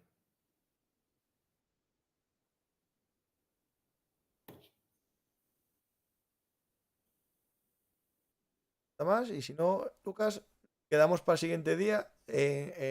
Piensa bien, bueno, piensa bien lo que venga, porque puede venir los temas más de actualidad. Pero, por ejemplo, el Sahel, habíamos quedado en hacer algún programa algún día, Sí, el tema de China. Y en el Sahel, una pregunta que me hicieron el otro día, pero yo no supe, el tema de Mauritania, que está muy caliente Mauritania, pero yo por influencia del Sáhara, de Marruecos, Mauritania. claro, no, el problema de Mauritania es un país fundamental para nosotros, Sí, sí. porque es el último colchón entre Marruecos y Mali, que está prácticamente, que lleva un estado fallido prácticamente. Mauritania, claro, evidentemente se está contagiando, porque es un lugar con gran parte de desierto, con fronteras incontrolables, ¿eh? Y empiezan ya a moverse los yihadistas por esa zona. Y ojo, porque si siguen subiendo y acaban alcanzando Marruecos, es cuando tenemos el problema. Entonces, Mauritania es fundamental, es muy, muy importante. O sea, que el problema que podemos tener en Mauritania, aparte digamos, del problema con Argelia o Marruecos, es el integrismo islámico que está creciendo bastante por ahí, el terrorismo. El que estaba Mira, antes en el Sahel, ¿no? el principal problema que puede tener España, Europa, Norte de África, es que Marruecos, por ejemplo, o Argelia, o ambos, se desestabilicen. Sí, sí, claro, sí, sí. Bueno, o que ¿Vale? Como se desestabilicen uno de los dos, o los dos, y se empiecen a afincar ahí, a sentar grupos yihadistas, tenemos un problema de los gordos. también veo un escenario muy peligroso, un conflicto entre los dos, entre Marruecos y Argelia. Lo digo porque tanto postureo de compro yo armas, tengo yo más, al final puede llevar a una dinámica de que tengan que usarlas porque ya que las tengo, ¿no? No creo No, ojalá, ¿eh? no creo que llegue a ser entre ellos, sinceramente. Veo más peligroso lo otro, Sí, o que, por ejemplo, Argelia, en el proceso este de cambio que está sufriendo y de evolución política y demás, se acabe desestabilizando y no llegue un gobierno fuerte y resurja el yihadismo, que no olvidemos que los grupos yihadistas en Norte de África surgen en Argelia. ¿Eh? Hay que retrotraerse, y lo hablaremos cuando hagamos el programa, al grupo salafista para la predicación y el combate y esta gente, que es el origen de todo el yihadismo en esa zona, que surge de Argelia. sí. Los grupos afines a Al-Qaeda en ese lugar. Pues podemos ya, Lucas, analizar porque no hay más preguntas, se están hablando, pero ya ahora está con el tema de Sahel y todo. Y bueno, y sobre todo yo creo que la polémica con Argelia. Pues podemos hacer el próximo programa, lo dice Gon, que es uno de los que es más habituales, que nuestro verdadero problema de España, eso es cierto, no está en el norte, no está en el este, no está en el oeste, está en el sur, que es lo que más cerca tenemos. Y un día hacer bueno, mirar un poco la estabilidad, inestabilidad, también, aparte del mundo integrista islámico, ¿no? Del yihadismo, está por ahí también la presencia china, la presencia rusa, ¿no? En esa zona. Sí, sí, sí, sí. Es que es el terreno de juego también no del futuro, ya del presente para nosotros. ¿Eh? Sí, sí. Cuanto antes entendamos que es nuestro tablero de juego principal, de hecho, en la cumbre de la OTAN, España presionaba mucho para que se hiciera referencia al flanco sur. Sí, sí, y hubo Y tiene referencia. su razón de ser. No hubo Eso que- referencia a Ceuta y Melilla, pero el flanco sur, distancia del flanco. sí. No, yo no hablo de Centroamérica. Centroamérica a mí personalmente no me preocupa en absoluto. Ese no es el problema. Porque claro, Ceuta y Melilla solo es un ataque de Marruecos, es decir, de un Estado. Eso Claro, el no problema es el es problema. la disgregación o la rotura de ese Estado. Efectivamente. Ese es el problema. Sí, no, eso está claro que. De hecho, se vio en Argelia. Al final, Argelia en los años 90, cuando el integrismo islámico creció, el FIA aquel. Lo cuento en el programa que hicimos sobre Argelia, Tormenta en el Desierto. A ver, hablamos un poco del problema que tuvo Argelia, que ahora, bueno, lo tranquilizó a base de muy mano dura, es decir, unos Bueno, una guerra civil muy muy duras, sí, dura, sí. porque me comenzó con el Grupo Islámico de Salvación, después lo que he dicho, el Grupo Salafista para la Predicación y el Combate, eso ya derivó en grupos afines a Al-Qaeda, en Sí, fin. sí. Pero todo salió de Y ahí, cortar efectivamente. cabezas en los pueblos cuando llegaban, y los otros llegaban y mataban a todos los otros. Sí. Sí, sí. Parecía que está tranquilo, y claro, al final es tranquilo con unos regímenes autoritarios que no cumplen nuestros estándares, pero la realidad es que a día de hoy es lo que hay. Si esos caen, lo más seguro que no aparezca una democracia como nosotros concebimos, sino caos. Hombre, es Caos que si como nos caen, Libia. tenemos en las puertas de casa lo que tenemos. Tenemos Sí, un grupo yihadista en las puertas de casa. sí.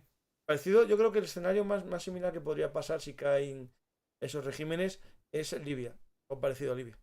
Pues imagínate tener un Libia en las puertas a 10 kilómetros de la costa de Cádiz. Sí, sí, ¿no? Y a 0 kilómetros de Ceuta y Melilla. Entonces, por eso digo que tendríamos un problema y gordo, además. Pues yo creo que si te parece, ya dejamos cerrado para el próximo sobre Sahel, ¿no? Perfecto, Y ahora creo vemos que las fechas. Ahí vemos las fechas. Lo bueno que contigo aseguramos una duración normal y por lo tanto podemos ponerlo cuando quiera. Pues muchas gracias, Lucas. A la gente le recomiendo que compre Visión Global, Un Mundo en Constante Evolución. Lo podéis comprar en Amazon y ya que solo se vende en Amazon, comprarlo por favor a través de los enlaces de Bellum Artist que pongo en todos los programas en la descripción. Un enlace a Amazon. Cualquier enlace, cualquier cosa que compréis en Amazon. Imagínate que quieres comprar el libro de Visión Global y las gafas de sol para el verano. Si los compráis por ahí, ayudáis al mantenimiento del blog. Alguien el otro día me pasó, Lucas, una amenaza ahí un poco extraña de alguien con un nombre magrebí. Era en el programa de Argelia. Y decían, sí. bueno, estos youtubers que a lo mejor no declaran en Hacienda. Pues justo ayer tuve que hacer mi primera trimestral de IVA y mi primera retención, porque soy de los tontos que para ganar una mierda me di de alta en autónomos, me di de alta en todo, y ya que estoy, pues tengo que rentabilizar la cuota de autónomos y pagarla. Claro. Y espero que el que quiera solo le cuesta comprar por los enlaces de Bellum Artist todo lo que compréis en Amazon, entrar por ahí. En vez de entrar en Google, entrar por Bellum Artist.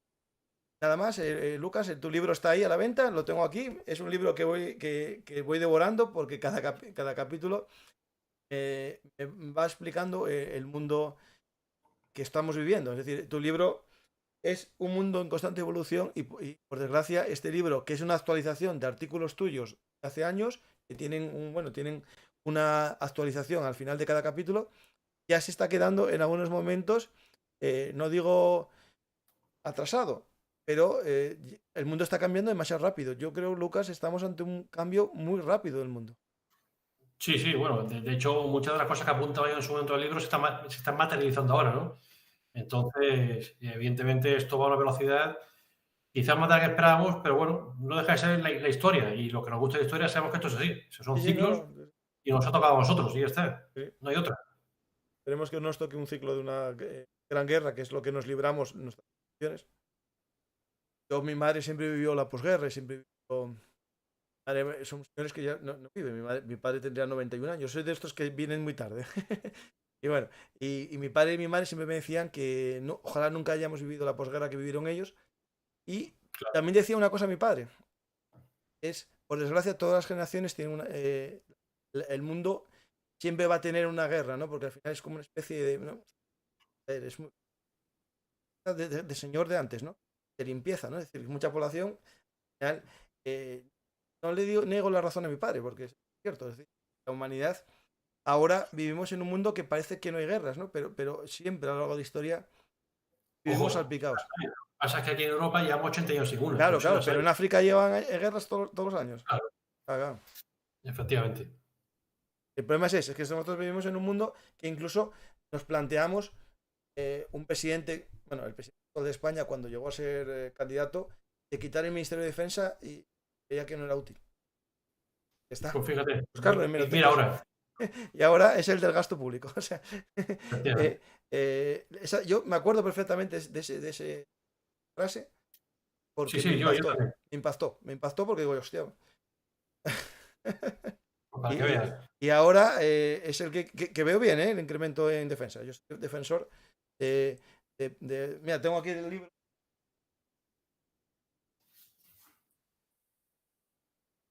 Paz en paralelo, ¿no? Si quieres la paz, prepárate para la guerra, ¿no? Eso es muy importante. Pues Lucas, muchas gracias de todo corazón por venir aquí a Bellum Artis. Cada vez que vienes, A ti. disfruto de hablar contigo. Muchas gracias, la verdad que es un placer escucharte, hablar, preguntarte. opinar. Yo encantado, sabes que disfruto estando aquí contigo y gracias a todos los que han pasado por el programa a escuchar simplemente o hacer una pregunta, porque ya digo, a mí es lo que me gusta y responder preguntas. Lo que puedo saber lo respondo y lo que no sé, pues digo honestamente que no lo sé y me enteraré para intentar responder. O sea, así de fácil. Eso es algo que yo, mira, el primer día que daba en clase decía a mis alumnos, a ver, dos cosas. Nadie sabe todo, yo no soy el que sabe todo. En broma decía sé bastante, pero eso era en broma. Y decía una cosa que me parece muy, muy importante. No hay pregunta estúpida, sino... Por lo tanto, Claro. la pregunta es un símbolo de, bueno, inteligencia, querés saber. Si no sabes responder, es mejor no responder. Claro, y así aprendes tú también. Así aprendo Efectivamente. yo y ahora no sé responder, lo busco y me entero. Así de Efectivamente. fácil. Lo que hago yo. Y lo bueno que a día de hoy con esto de internet podemos responder rápidamente, buscar respuestas rápidamente, pero no con la primera que aparezca. Hay que buscar varias y... No, por Dios, no. Efectivamente. Pues muchas gracias, Lucas. Hablamos del siguiente programa ahora fuera de grabación. Pues Muchas gracias. leer Visión Global, os lo aseguro que os va a gustar mucho. Ver los programas anteriores que tengo con Lucas sobre la guerra de Ucrania, sobre el Mavi Batán, que es el plan geopolítico turco. También tenemos un programa sobre el Ártico, la doctrina Gerasimov. ¿Alguno más, Lucas? No. No, y este. Sí. Y este. Bueno, ahora tenemos esos. No, espera, a ver, que me dice una cosa, espera.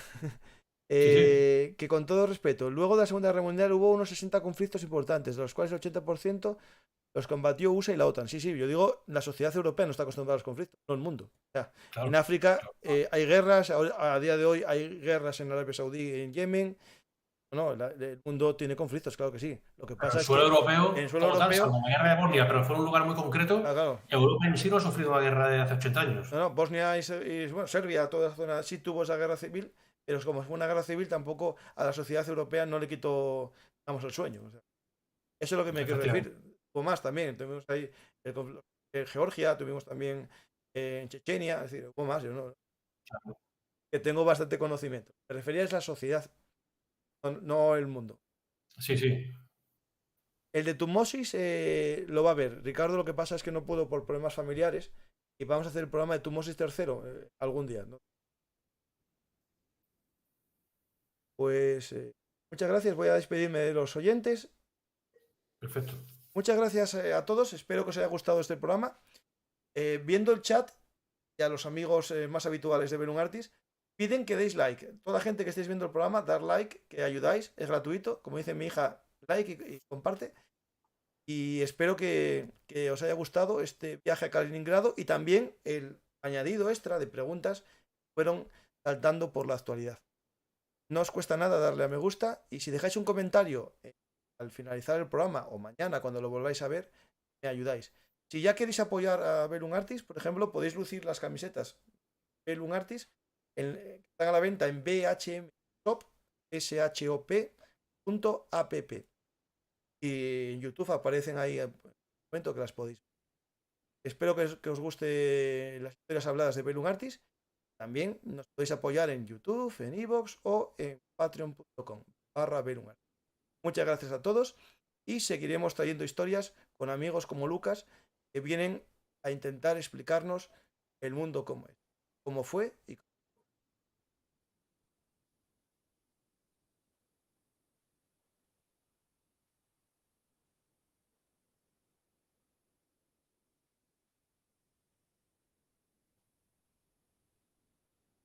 Hola amigos de la historia militar. Si os ha gustado este contenido, por favor, apoyadnos en iVoox, YouTube o Patreon.